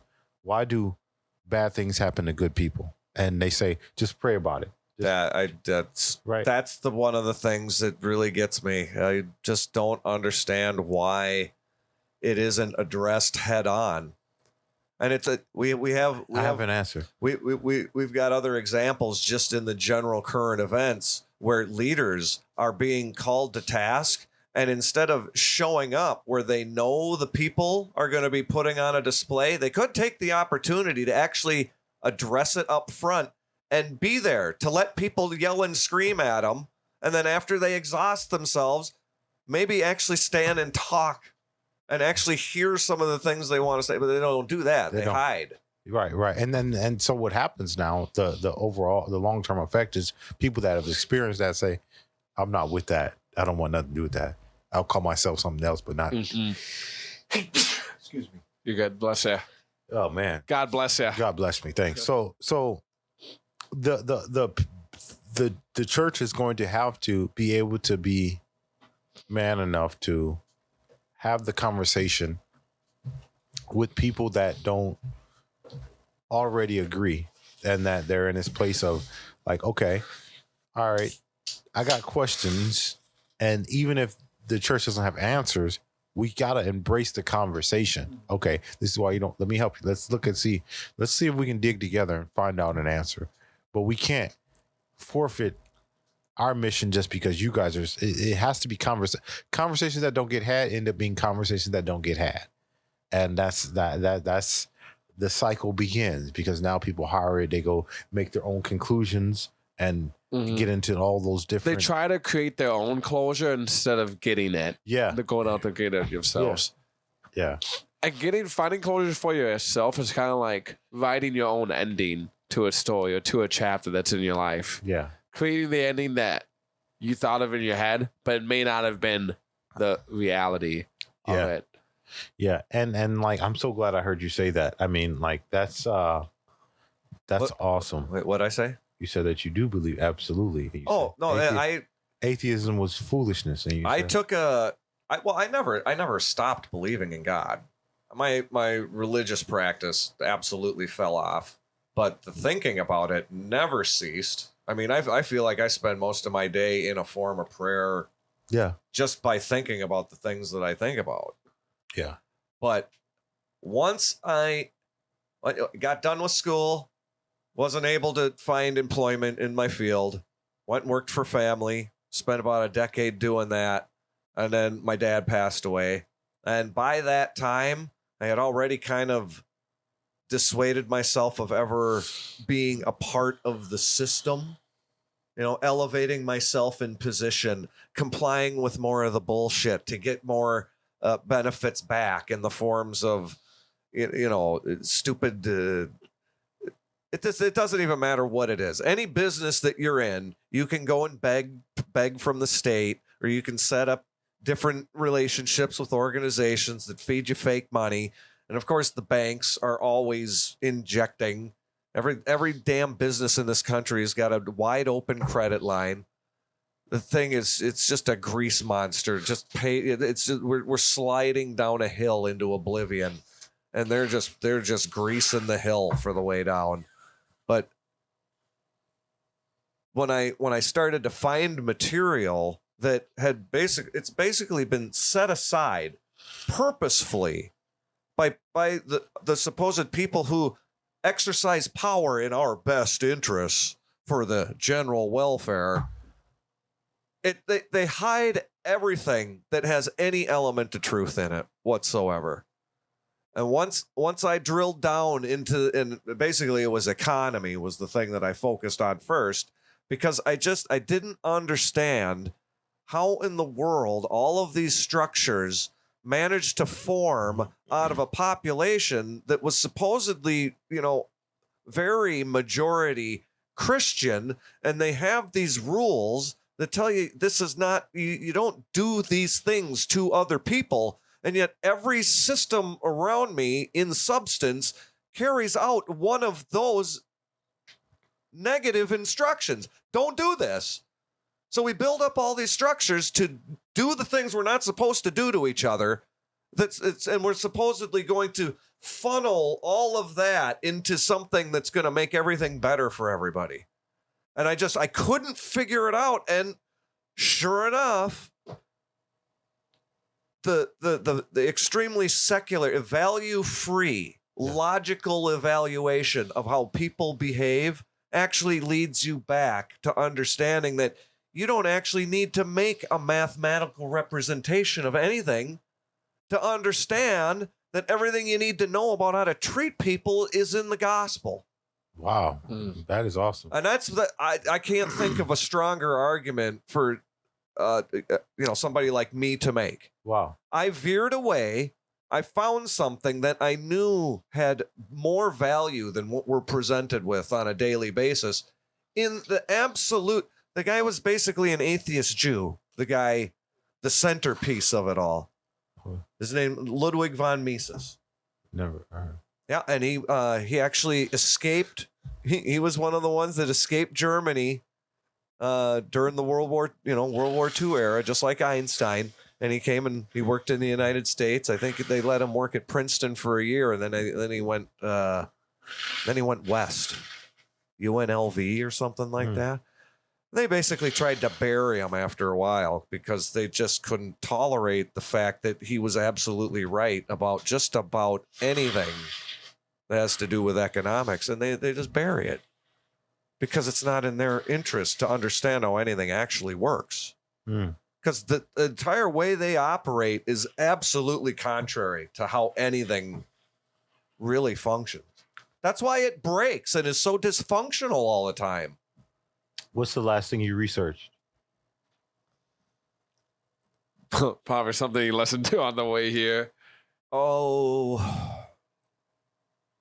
God, what was the last thing I listened to earlier today? Not listened to, researched. Most of the time,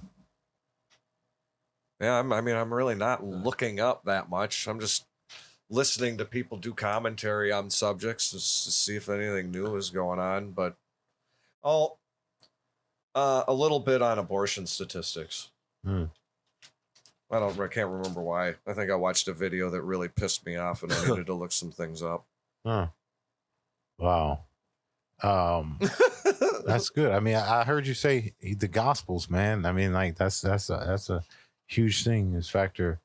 I mean, we use a lot of biblical principles in our everyday life, but then people, they don't want to adhere to the whole being Christian, but we use the Bible in everyday life. Well, the collective has developed this like hyper allergy to being called a hypocrite. Right. And so that's the worst. That in their regime, that's the absolute worst thing that you can ever have happen to you. So the best thing to do is not have any standards. Well, it's And that's also problematic.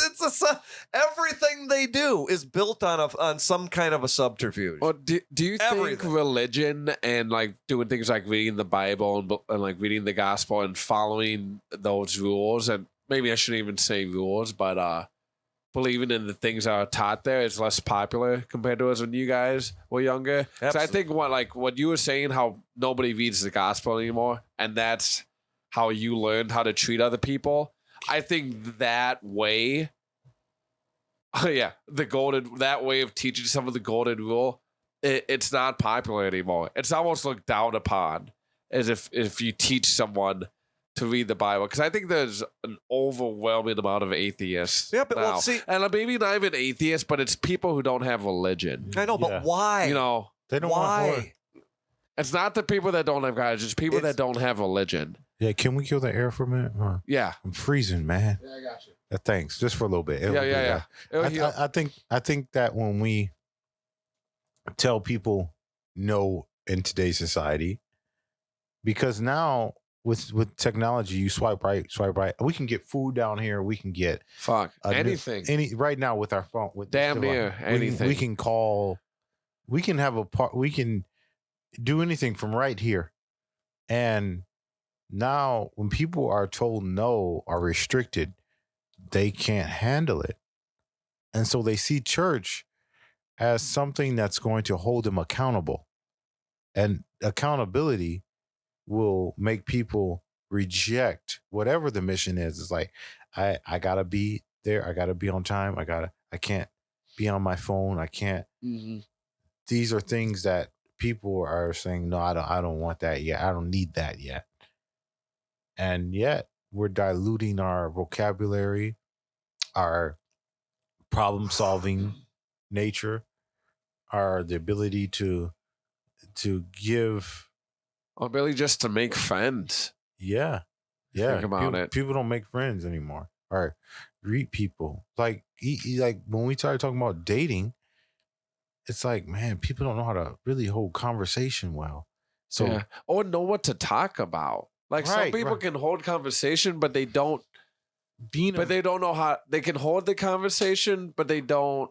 Well, that's what they don't have conversations about the right topics. That's one of my favorite things. At least depending on like the environment and your situation, you know. Like obviously with this, like we're doing pods. I love talking to you about God and you about dating. And like some of these, like whoa, you mean me about God and him about dating? No, yeah, no. But I was more so speaking to you like in a general statement. Like you guys, like the more like philosophy and the values, and like you could say the serious topics, heavy ones. Like to be honest, I probably talked more about God with him than I have you. But I don't know. This guy's been coming out here for a long time. But my point is that you guys don't want to have like these heavy conversations and don't want to have like the playful ones. Yeah. Also, so that's another problem with pastors now. They're just so wholly judgmental, and it's like there's a lot of pastors that wouldn't do this. You said a lot of profanity. You said that's like blasphemy. But if we don't be real people first, we're not going to draw people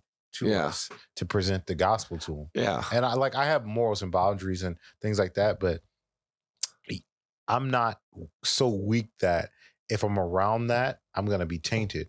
What's going to happen if I'm as strong as I say in Christ I am, then it's going to rub off where I'm at.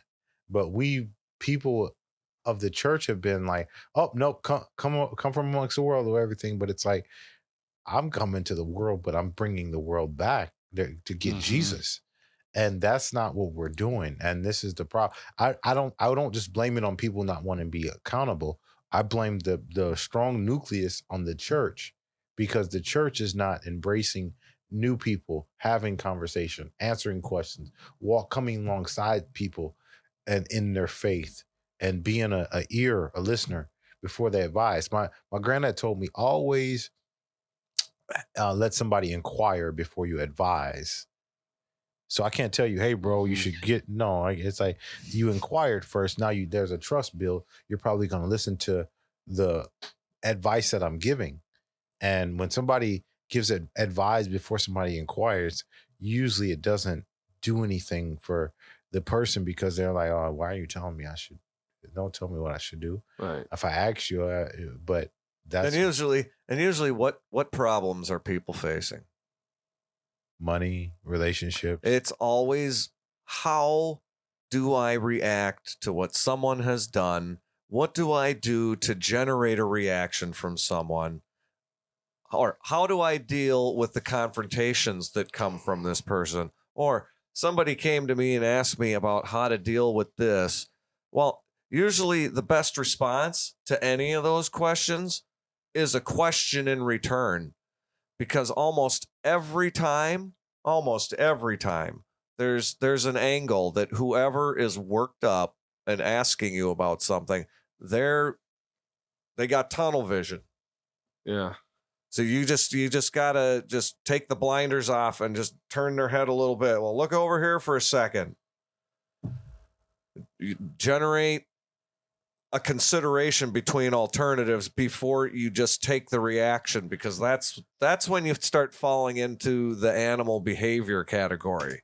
And that's when you can start being, evaluated by the overlords for your corral number. People gotta stop behaving like that. Yeah. I don't know how the hell I got there. Man, me neither. But I was on the ride with you, man. Me neither, man. Yeah. I mean, we're gonna get you a wife, man. We're gonna find you a wife. That's all, growing up, that's all I wanted. I got the best grades I could, worrying about going to college. Got to college, hoping I would meet my wife there. Got done with college. And it's just... Would you marry a black woman? Sure. Okay. Would you go online and get a woman? He's tried. Oh, I've done the online thing I did it for multiple years. So your texting game is bad then? See, I'm telling you, I'm glad you back, because you need to help him out. So dude. if a woman texts you, hey, if a woman said, hey, handsome, how would you respond? Don't know. Okay. It's no. You're the rock star here. I'm glad you reached out. So we're gonna get you a wife, and hopefully I might get one by default too. We should do texting drills. Yeah, we should. We should. We can even. We'll get some message. Yeah, we'll figure. We'll set it up for a different stream. Like, we'll promote it to get people in the chat. We'll do like texting drills. We got to bring some women in here too. Yeah. Attractive.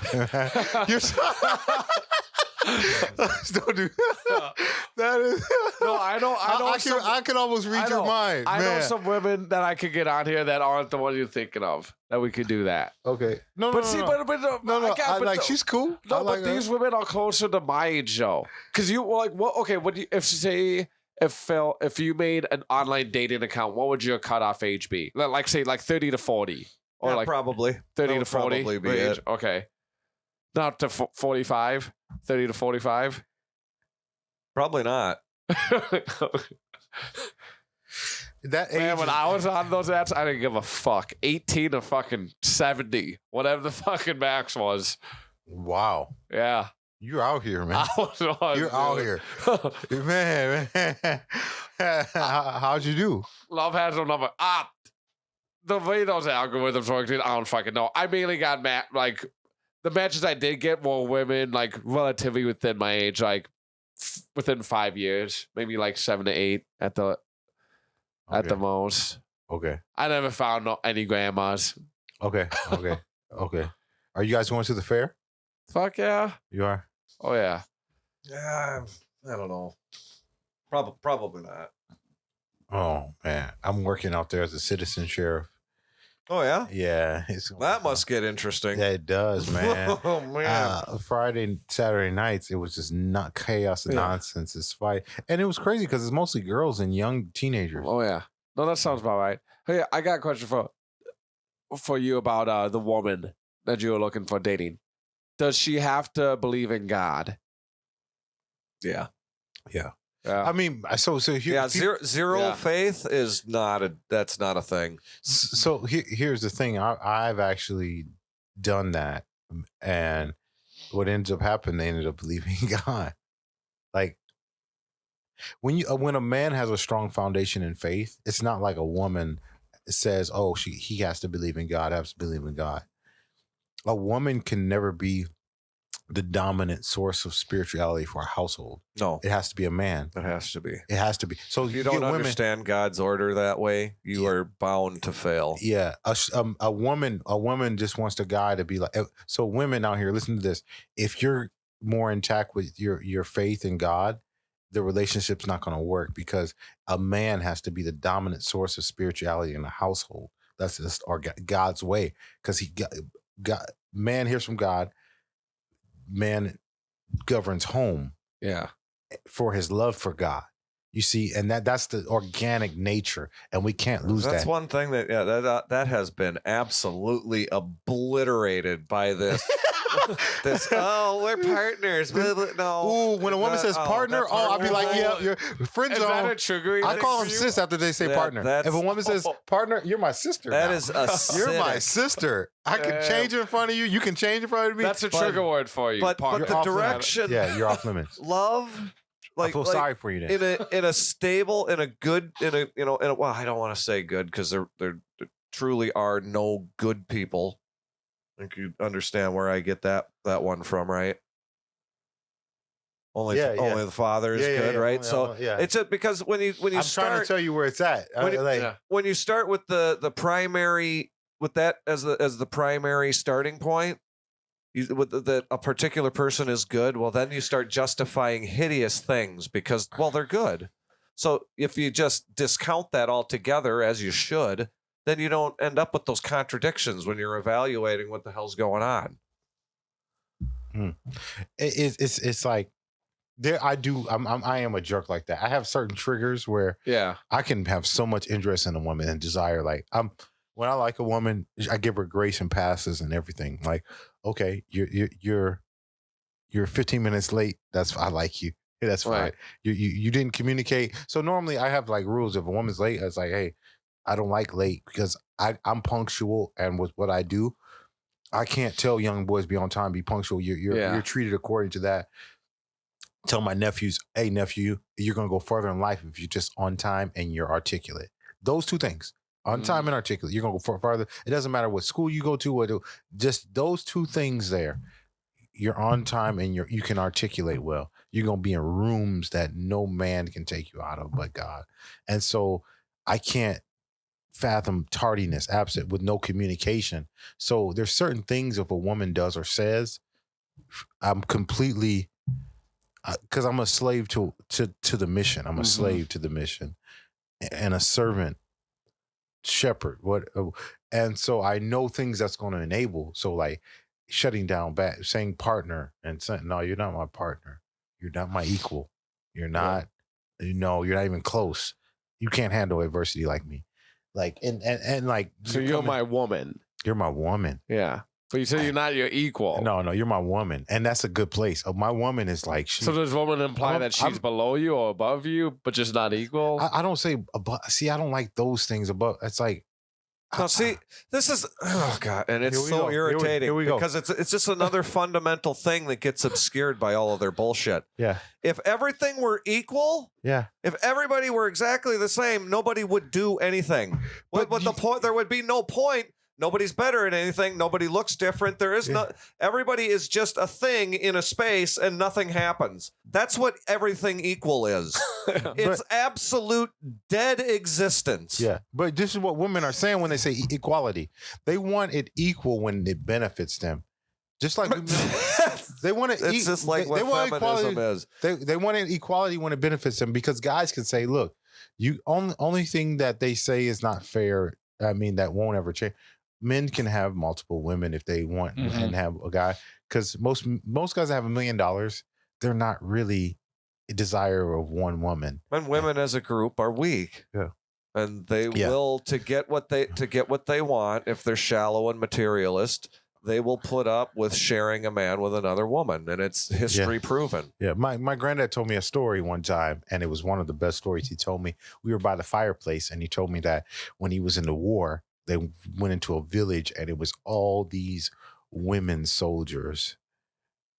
All these women soldiers, they had all these like whatever, and they noticed like from their binoculars, like, oh, these are all women. And I was like, are those like they're like, oh, we went in there. So even to this day, there was like 5 to 6 huge families that come from that time. It was like they were just like, he said, we don't kill these women. We're gonna use our ability to reason and have sex with. And I'm not saying he did it, but like there's a lot of like families that came out of that time where the American soldiers were in Vietnam messing with. And I'm like, wow, women and men are not equal, even in a mindset. Like if I had to go to war, and they're like, hey, you can go in a plane full of women or a plane full of men. I'm going to go in a plane full of men. I'm not sexist. I'm not misogynist. None of those. It's just like, that's just wise. I don't know if they can carry me. I don't know if they're fast enough. Like another fact, I actually think most women would choose to go on the plane full of men too. It's just a fact. It's just a fact of nature that they've chosen to convince people. It just always pile more contradictions. If you can present another contradiction to pile on the existing pile, do it. It's all of their motivation is. Yeah. Another thing that turns me off is a bad availability. Someone who's always busy, the businesswoman. Well, if she can't, if I say I want to see a movie right now, that's valuable to me. If you can see a movie right now. If you got a plan and weekend and stuff like that, and like you're probably not for me. But do you respect people's schedule in the sense was like, okay, she may not be able to do that spontaneously, like, hey, I'm calling you up, let's go do something right now. But I think it's worth me putting in the time to be like, hey, let's do something Saturday night. She's there 15 minutes early for you. That's crazy. And she makes sure she ain't got nothing going on. When a woman, my grandma told me, if a woman sees enough value in that man, she's going to avail herself. Yeah, she's going to avail herself. She's going to be okay. I get off work this time, but I can ride by you. I can see you this time. So it's like, if a woman has bad availability, she can have it, but I don't look at her. Yeah. It shows that she does. It's a sign that she doesn't desire you as much. Her priority. Exactly. What you're saying. It's another. Another. Because if you really like, it's a failed communication. I'm not. Yeah. So a woman that it's like that first week when you kind of start seeing someone. No. Like, if I exchange numbers or meet a woman, if I don't hang out within the week, it's I don't reach back out because it's like you don't have no time. If it takes you a week to go on a date, how about responding to text messages? Like someone like you hit someone up and then they don't hit you back till like 3-4 fucking days later.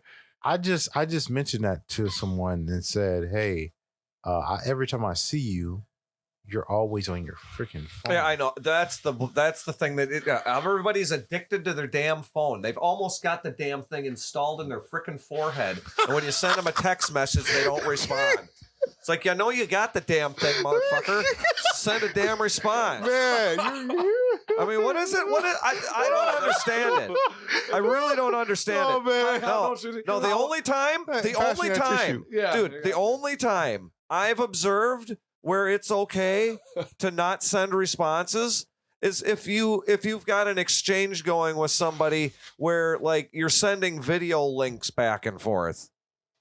Right. And then at some later date, you'll have a phone call and you'll talk about what we're in the, do like stuff like that. So text courtesy is this.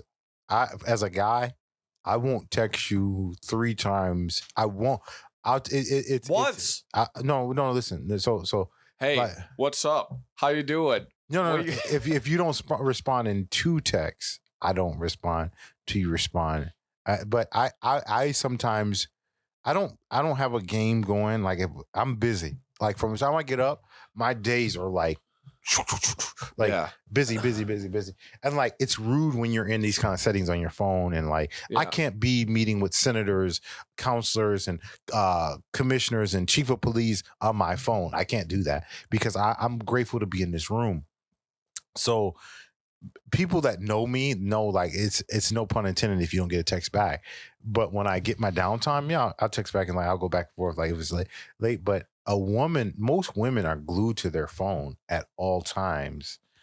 just as a safety measure. Like, hey, Yeah. No, it's an attention conduit. You're right. That's all it is. You're right. And you're right. I try to give grace, but he's not great. I'm ruthless, man. Yeah. I'm not trying to soften blows. I for used to- anybody See, Joseph, anymore, no, man. you are too, but This stuff, the vocab man, you use doesn't come out as aggressive people as his. have You're good been, at that. I respect they've that about been you. receiving injections from needles that have been hidden in giant pink smiley face marshmallow pillows. They've been getting bonked in the head, hit in the face. They've been swallowing them. They're jumping into pools of them and bouncing around in it. And all the while, they think they're having this great time, I don't and they're know. being stabbed over and over with poison, and they I can't don't know. they can't feel it. I don't know why, but it's Hey, like brother. everything that they present is like happy fun time land, and every single piece of it has a goddamn bomb in it.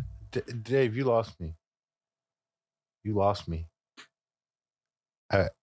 I think I was with you, but then that changed. Like, I've been with you the whole time. Yeah. I've been pretty He understanding. does that sometimes. That's okay. what makes it an organic. I like Yeah. that nature to a podcast. We can get off. And so, if these things we're talking about, that these things come up in everyday society, like, hey, women, I would rather go on a plane with men than women. It's complete misogyny. Yeah. So it's so many, just like, man, these are real things. Like, would you rather, yes or no? When a woman starts to begin to deflect and don't answer questions, I think she knows she's wrong. Same with men. If a guy is like, hey, man, did you play today? Man, I didn't have a good game. How many points did you score? Well, they wasn't passing the ball. I know. Okay, so you're in the wrong. You didn't play well. Right. And it's like same with No, we just it's a chronic habit now of just relabeling reality. Can you do that? It's happening daily. Is there such thing as It's being one's relabeled as we speak. truth? Is there such thing as one's truth? No, there's only one truth, Agreed. and we know who it is. God. We know whose it is. Yeah. And it's really weird. You might be a preacher, They man. almost exclusively refuse to even mention his name. Jesus Christ. Yep. You can't say Jesus Christ on the news. You can't. I don't think That's you not true, because I did a prayer for Channel 5 when a girl got killed at 550 West 7th Street. They said they needed a Local young, news is still they letting s- you. Yeah, so this is what happened. And they actually, this is actually what happened. Shout out to my uncle, that if he's watching right now, James. I sent him the link. He met me at this thing. A girl got shot at a place that was my dad's old church, 550 West 7th Street. They called, was like, we need a young black preacher to come do a prayer. I was like, I'm down. Go. I didn't know it was going to be cameras there, but I'm not about to. A guy came up and was just like, yo, you can do your prayer to whoever you pray to, but just please not mention any names. I was like, I don't. Oh, So I did. He said that. So I did that. Like names as in like religious figures? He didn't say that. I maybe said, he meant names of victims. yeah, maybe. But this is what happened. So I was just like, God bless, comfort these families, and do this, and God be with us in Jesus' name. We pray, Amen. Yeah. And somebody's like, they're gonna probably cut off the Jesus name. So I didn't go home and watch it. I went. Really, someone told you that? Like, You said, but so the next Sunday, this man was at church, and as my uncle, he's like, hey, you know why I came? Because you said Jesus on national on TV, and I'm like, well, yeah, I serve Jesus Christ. If you don't want me, you don't want. I mean, I'm not gonna you forfeit my relationship with God for any platform. No. right. Or Jesus Christ. I'm gonna mention Jesus Christ, and like that's just me. I'm really a jerk when it comes to that stuff. Mhm. Like, I'm not about to be politically correct. Why should I have to be when I serve a real God?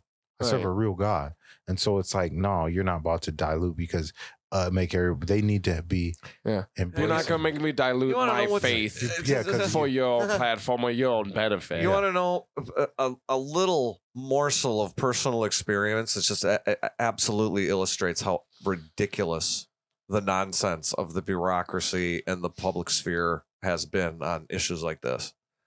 You can't say Jesus Christ on the air in a lot of arenas, right?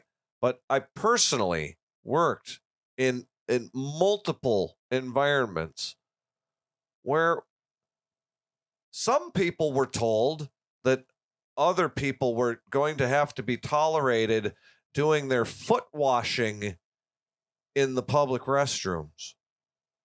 So don't say anything to people if you see them up on the damn counter with their garb hiked up and their feet in the sink. Right? So name. What does that have to do with saying Jesus Christ on the news station? Dude, you work at a bank and they institute a policy where you're forced to tolerate somebody's absolute nonsense religion and whatever the hell they have to do with sticking their feet in the sink. And then you have your own ability to even mention. Is that? I don't know what the hell that is. Did you see? I didn't even know it was legit. When you said that, I thought you were talking about like homeless people cleaning off their feet and shit. No. I didn't know that. No. These were other employees. You're not allowed to even bring it up. But if I want to say if you can go down to the what was the bureau for your license? One guy, the bureau had a string pan on his head, and they say you can't wear that on your head. He said because there's like a religion of spaghetti religion. Yeah. So he said it's my religion. I feel like I remember. Oh yes, the spaghetti monster. There's a spaghetti monster. So I'm in there. I'm in there trying to get my tabs. Are you the same time as spaghetti guy? So this is what happened, and I was a youth pastor at the time. And I'm like in there with this. I think I had a girlfriend at the time. Me and my girlfriend in there. We're going to get my tabs, and she's like, "What? Look at this weird." She's with spaghetti monster now. No, I'm in the line. We're talking, and I don't even notice it. She goes like, she kind of like back, like, look at this, like, what's going on? And I look at like, oh, I'm not threatened by like any room. Like it's like, what do you like? You're safe. Like what do you?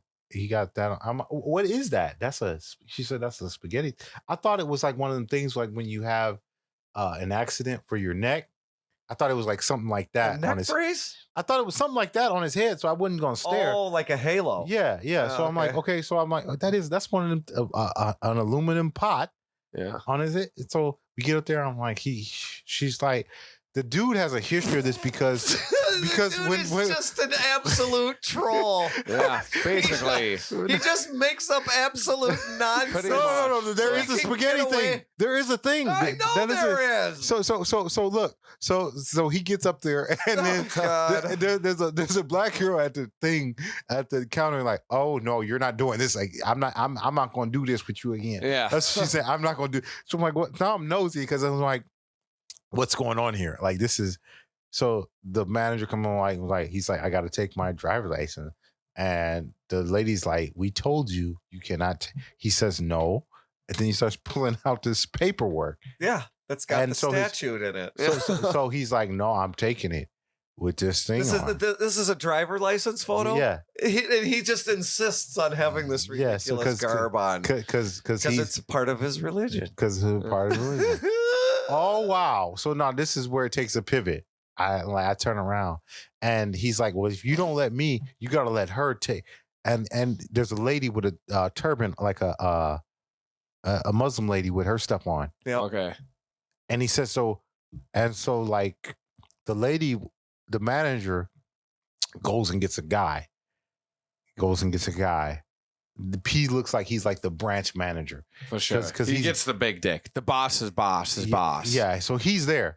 It takes him like 15 minutes to come down, and he's a middle-aged white guy, but you can tell because when he started coming down, people started really doing their job, like really doing it. So I'm like, The posture got way better. Everyone's sitting up straight now. What's about to happen? And so like he looks and he's just like he whispers or something. He's like, just let him. I don't want to deal with this because he knew that if this dude did that, then it could escalate. It could be lawsuits and news could be down there's here. no point. He's just like, let him be a jackass. Just take the damn photo and kick him the fuck out. Yeah. God dang. So they ended up letting him take the photo. They ended up with the fucking pot on his head. So when we leave out, we're leaving out at the same time. He took that off and put it in the trash in front of him. Oh my God. Okay. Oh God. I think that might be the biggest fucking troll move of it. Dude. He said, right there, and he walked backwards out of there. I said, this dude, I said, man, and like that actually happened. Like it's like that's what people are on, man. Have you gone looking for the public meeting trolls? No, but there's a whole universe of laughs out there for you to find. What do you mean public meeting troll? No, public meetings, school board meetings, the policy comment hearings, just all these things, local government and stuff. There are people, because all of this stuff is recorded now, and it's all public information. So you can just, people can purposely find a meeting and whatever the issue is, and you just go and prepare. You know, sometimes you get 2 minutes, sometimes you get 5. And you can just go in there and just basically just make an absolute show of the thing. You can insult a symphony of foolishness. You can insult all of the people on the board to their face over and over again for 5 minutes. But the really clever ones, they're doing these narratives and making up characters and doing all this stuff. And then they go home and they find the video on their local government website and they load it to YouTube. It's genius. Some of it is. I feel like you should go up there, Phil. Oh man, some of it is. So Don't get arrested. funny. They can't get arrested. No. So you can just go and just.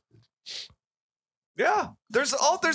There's so many of these videos now. Now that people have gotten the trend and more people have started doing it, it's starting to accumulate out there, and some of it is really funny.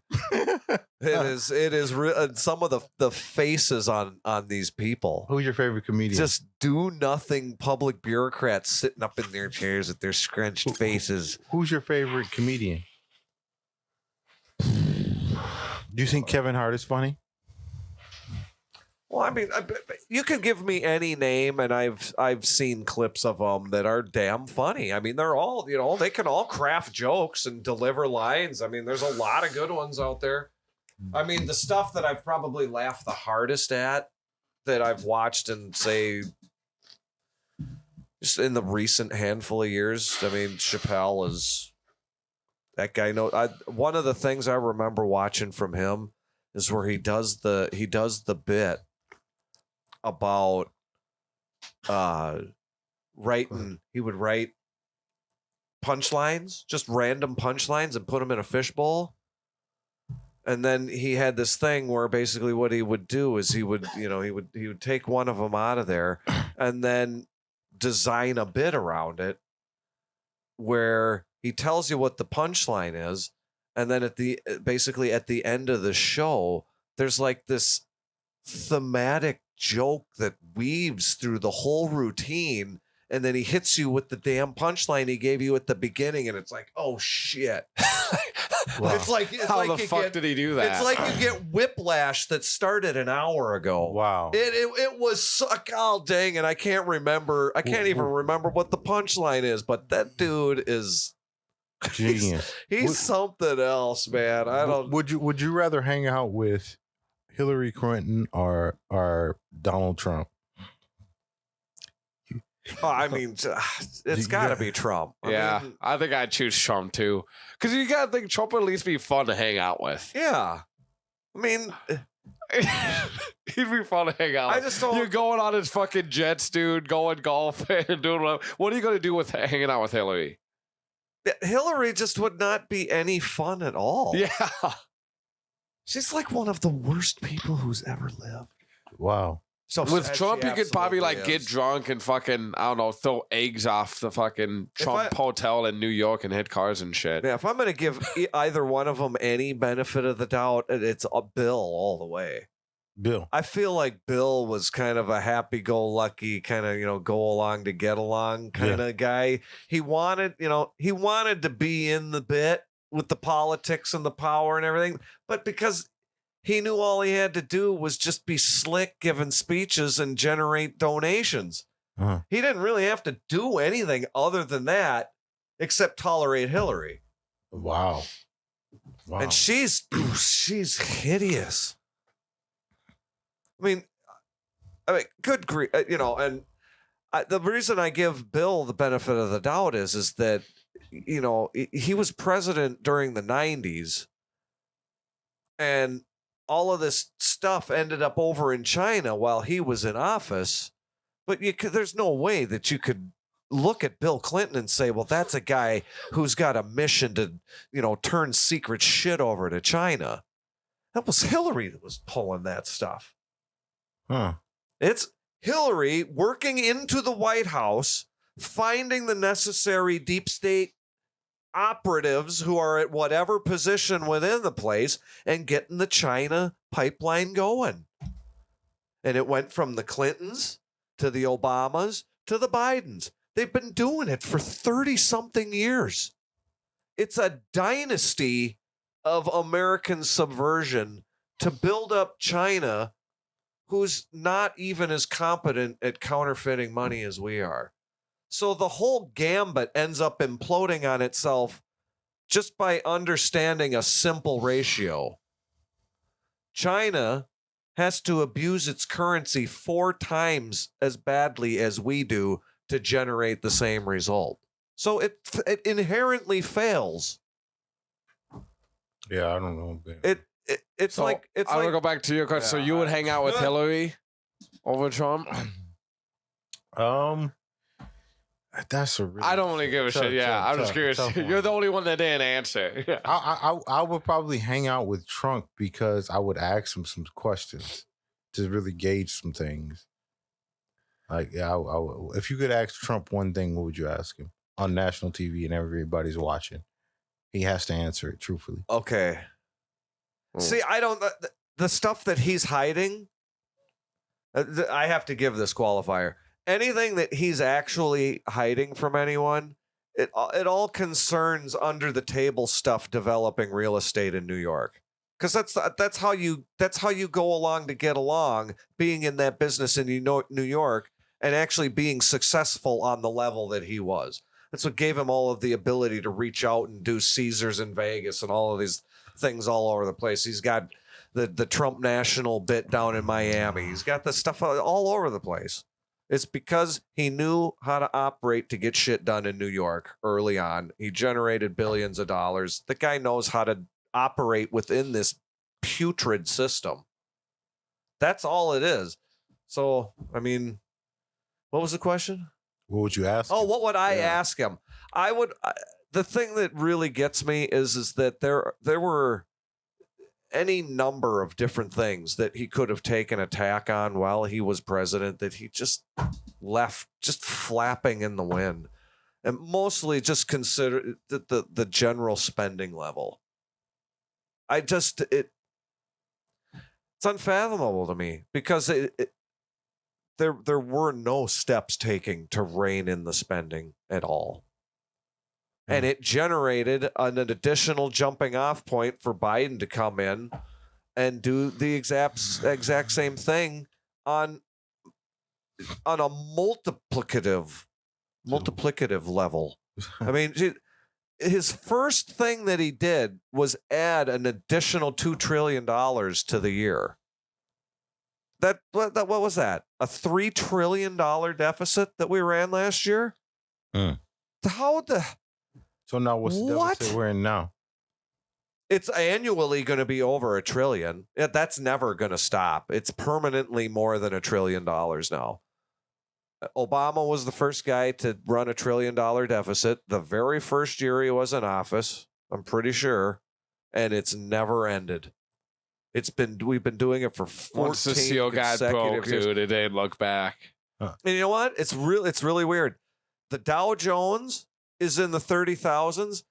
The national debt is in the 30 trillions. And if you wind the clock back, I think both numbers were 12. 12 billion or 12,000? 12,000. About 12,000. 12 trillion. And the Dow was at like 12,000. So these people, it's a demonic computerized gambit that they just keep turning it over. But the problem is, every time it turns over a cycle, the next cycle has to be accelerated even more because it's an accelerating pyramid scheme. See, if you just have an evenly moving pyramid scheme, its increase is the same over time. But this thing, it You doubles. want it to be like this. And then it triples, and then it quadruples, and it's gonna. What's going to happen? It's burying so many people. I mean, it's just going to continue to just get more and more centralized. The more national and international conglomerates, and that's like BlackRock. BlackRock is now the substrate upon which everything happens. You know what BlackRock is? No. It's like a $38 trillion equity fund now. Basically, everything that has ever like over the past 15 years or so, anything that has gone defunct that they need to prop up as being properly functioning in order to keep people thinking that this whole thing isn't a lie, BlackRock owns it now. So now it doesn't actually matter if any given business that's part of that gigantic state compliance driven chunk, it doesn't matter if they make or lose money.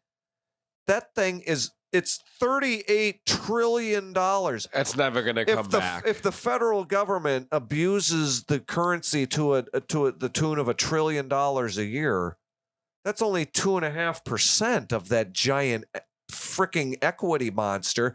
But what does it do to the prices for everyday people?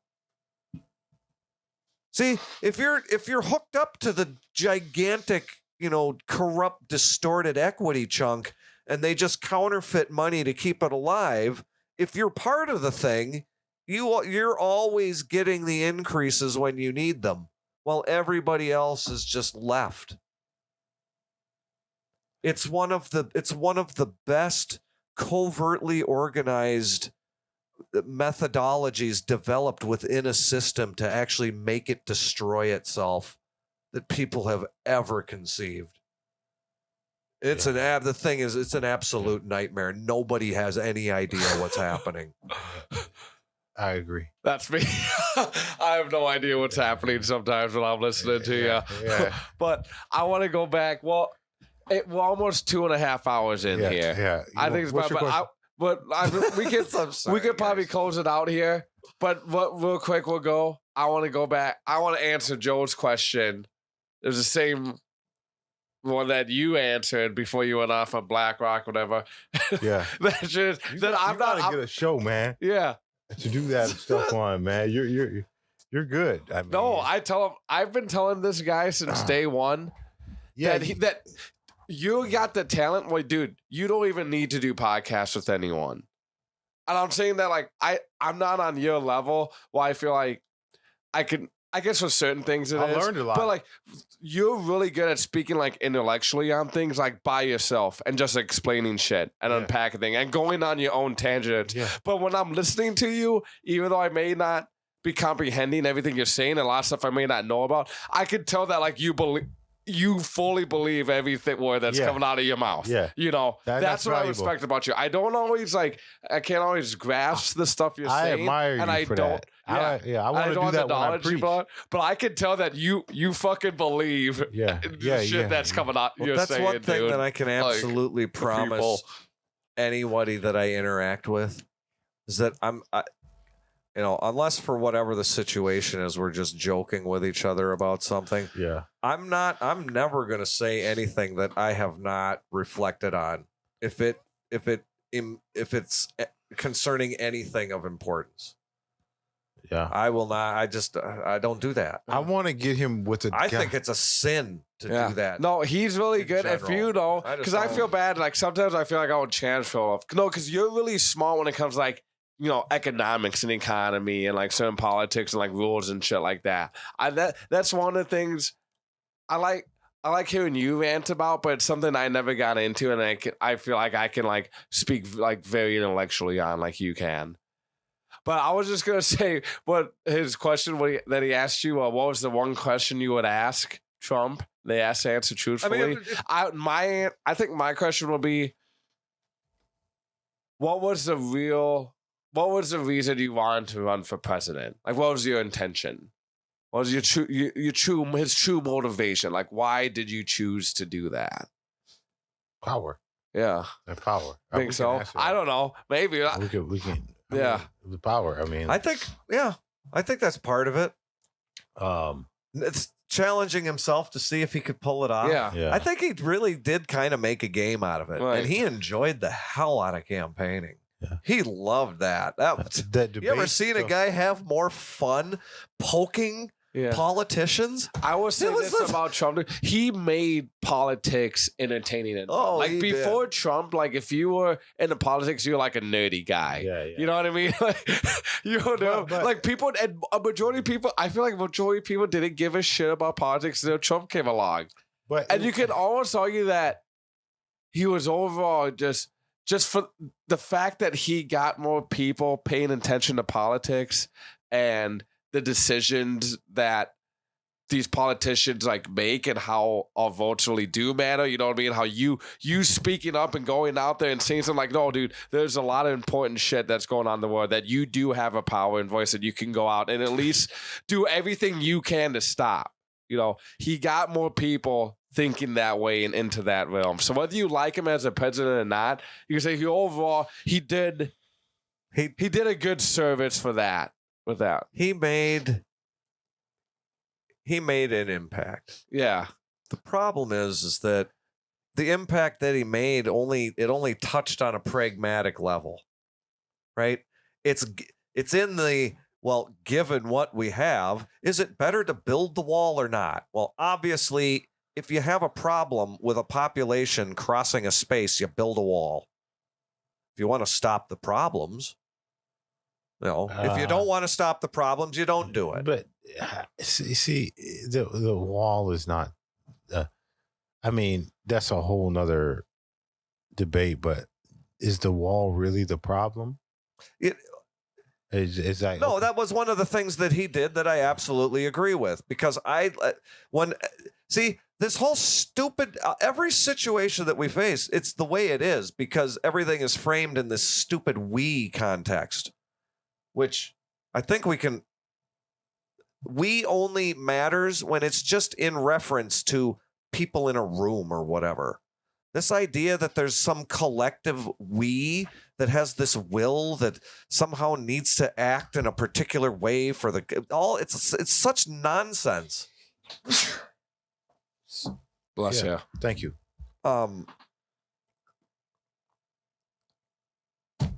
God, I generate something to say and I'm just losing it. That's all right. That's okay. That's all just right. terrible. I want to hear Joseph's question that he would ask Trump. Oh, He was the only one that hasn't gone yet.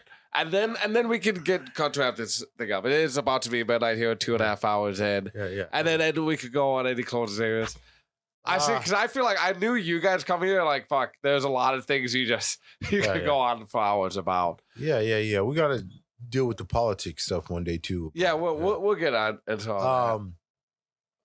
I would ask him probably something biblical about what are some attributes that you carry of Christ, Yeah. if any, and then just move from there. I would let him talk and be.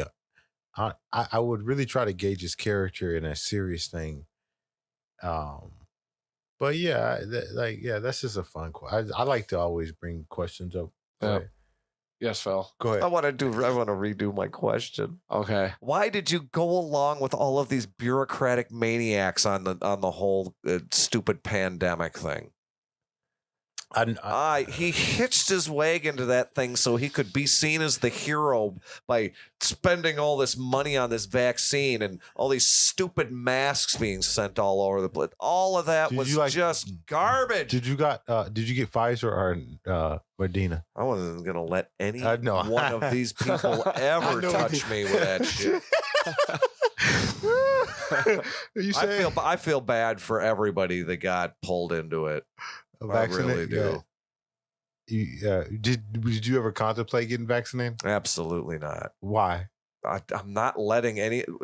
Okay, when people start with a premise, and then what they do is they turn around and they admit that the premise was false, and then they generate a new one, which is then again false, and that's what generates a thing that is then by implied dictate essentially that everybody is supposed to go along with. I'm not participating in that.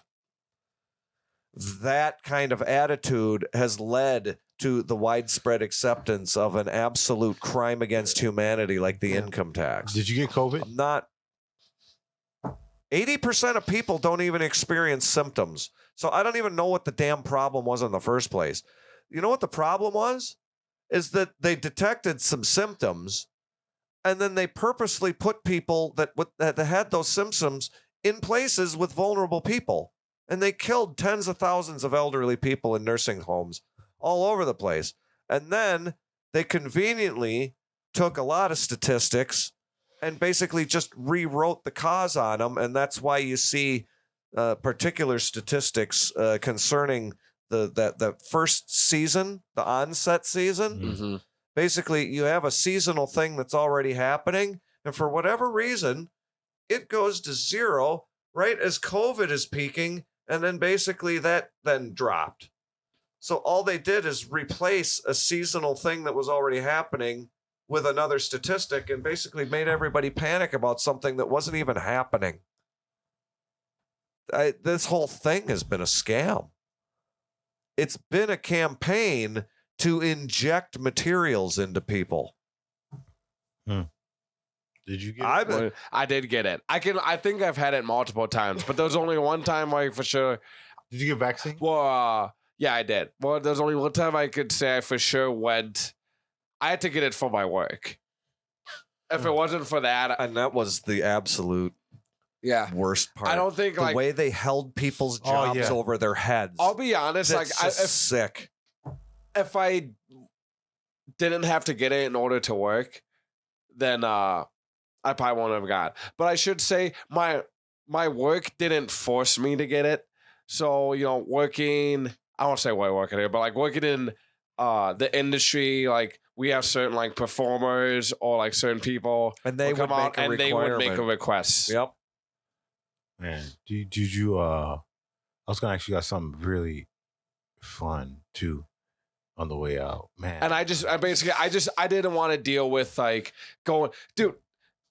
I didn't want to deal with that's exactly because a lot of exactly what they count on. A lot of establishment, a lot of places I know they're like they didn't make people get vaccinated, but if you did come in or like when first someone you had to prove like a negative testing or whatever. I'm like, fuck, I don't want to fucking take a test every X amount of days and worry about that and wait to get the results back and all this shit. So I ended up getting it. But fuck, what'd you ask me? If I got vaccinated. Never mind. I forgot what I was gonna say. Yeah. Earlier. This if I did get COVID, sorry. And yes, I can say one time I for sure got it. Well, I went in and tested positive. But I think I may have gotten it more than once. I'm pretty sure I'm just an asymptomatic person if it's even real. Wow, dude. Well, I was about to that's more than the normal experience. Getting sick is the abnormal. Do you guys know who most people didn't get sick? It wasn't even a pandemic. That's another thing about the whole thing that pissed me off. It wasn't. They abused that word. They use it to make people panic. It never actually fit the definition of a pandemic. What's the definition of a pandemic? I can't remember. I just know. Should we look it up quick? I watched a piece and just nothing about it. It just. You type fast? Me? Are you a computer geek? Yeah, a little bit. Pandemic definition. You play games on this computer? Oh yeah, not as much as I would like to. Oops. Okay, I fucked this up. I'm just gonna have to do this for now. Sorry about that. Pandemic. It's an adjective of a disease prevalent over a whole country or the world. An outbreak of a pandemic disease.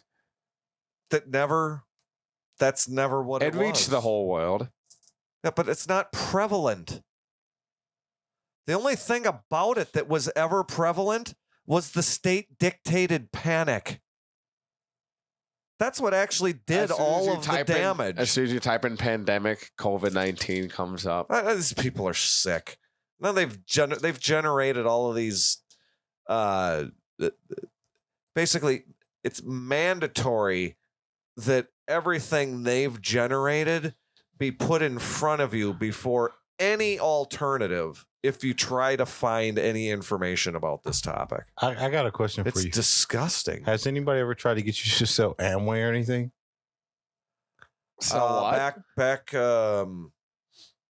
after my going to college failed Primerica. You ever remember hearing about that one? Yeah, that was one where I got pulled in by a person who made a claim that my background lent itself to doing that kind of work. And you go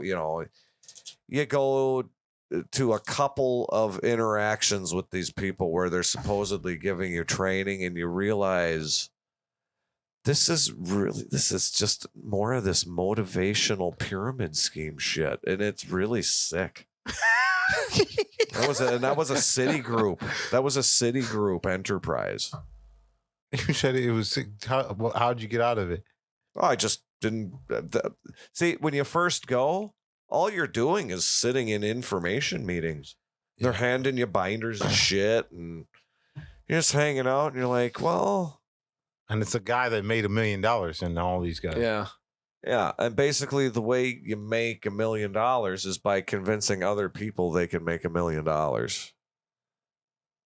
Was this like a popular pyramid scheme when you guys were younger? Yeah. Every generation has them. Mine was Verve, and I remember it was like some energy drink at the time. But most of what's happening, everyone my age, like, we gotta go to these Verve meetings, and you'd show up to like some person's house. You know what I mean? You'd be like, we gotta go to this Verve meeting, and then you'd be in like some fucking person's living room, and be like a really nice suburban house. It's probably their fucking parents or someone else's, Right. And they got like food set up and shit like that. And they're talking about this like brand new energy drink. Man, you know what they're trying to do. There was also this company. I can't remember the name of it, but they sold knives. So there was exactly what you guys. Well, I actually got a letter, and I went to this fucking office building. Yeah. And I sat there and took information. And they're like they're doing all these demonstrations of like cutting a thick rope with a knife. Oh. Sure, the knife worked really well, Yeah, see, the fact of the matter is that if anybody has a product that is actually worth putting the time and energy into selling, they will be able to, make a deal with an actual manufacturer that has the capital to produce it and then can sell it at a price that people will pay when they go shopping for knives. Mm-hmm. How in the world, when you know that type of business model is already established, why in the world would you ever think that you could somehow inject this door-to-door salesman do frickin' routine and actually generate any revenue? No, the only way you can generate any revenue is if you're the one handing out the knives to the doos.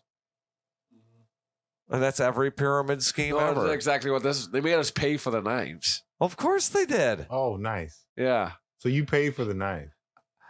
I think if you returned them, you got your money back. But me being just the irresponsible teenager, I'm pretty sure my mom gave me like the $100 or something was at the time, because I was like, hey, I got this job interview, And then I don't even know what fucking happened to those knives. I know I didn't bring them back though. But I mean, I know I paid for them. Wow. Yeah. at the same time. And it's Hey, you know, it's smart business move to scam people out of money. Hey, we're going to give you a job interview. These are your knives we're going to give you. But if you don't return them, you know, we just end up keeping your money. Sure, a majority of them probably did bring back the knives, but you're going to have the percentage of shitheads like me that just didn't even care. They don't want anything else to do with that fucking place. Wow. Thanks, I'll take the knives. They were a nice set of knives for like $100. So, Man, that stuff is. And actually, you know what? One other time, one of my uncles actually asked me to come and sit in on one of their pitches.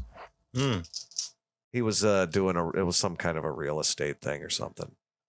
And you went. But I went and sat in on the thing, but then I realized it's sales. And I'm not a salesperson. I'm never going to be a salesperson. I'm never going to make any money by trying to convince somebody they need to spend money on something. Because I don't even think we use money. So I'm not going to be very good at that. Agreed. Wow. Well, let's wrap this up. I can't put any You remind me effort of one of my into friends. pushing shit on people. I'm glad I we can't made do this it. happen. Thanks for coming over here late night, both you guys. Glad to man. be here. Thank you so 2 much. hours and 40 minutes. This is a long one. As long as we did in a while. It went by really quick, though. Yeah. I'll be honest. It did not feel like 2 hours and 40 minutes. It never to me. does. It feels And like. that like reads something. It wasn't like, a labored feeling at all. Yeah. That was good. There was some funny stuff in there. Yeah, man, I feel like we just barely scratched the surface. I'm so excited to get you guys back on here, the three of us, and even if someone you think would be good to, because I feel like you guys could really go deep on some of like some of these political topics and other things that we just like that kind of got brought up tonight, but we didn't. Like you said, we could do a whole fucking episode on plus on and more. So, well, that's why I like to. Yeah. I mean, just send a topic. I'll do a whole outline. I'll generate a whole bunch of stuff for it. That'll be That's good. one of my favorite things. well, anything you guys want to say before I end it? Thanks for having me. Hey, man. thank you. We'll be back soon. I enjoyed it. Yeah, thank you. You guys have a good night. It was a fun. I think this might be the latest I've ever been recording a podcast, to be honest. I think so too. We made history. Yeah, I think tonight we made history. All right. We're gonna make a lot more history in the years to come.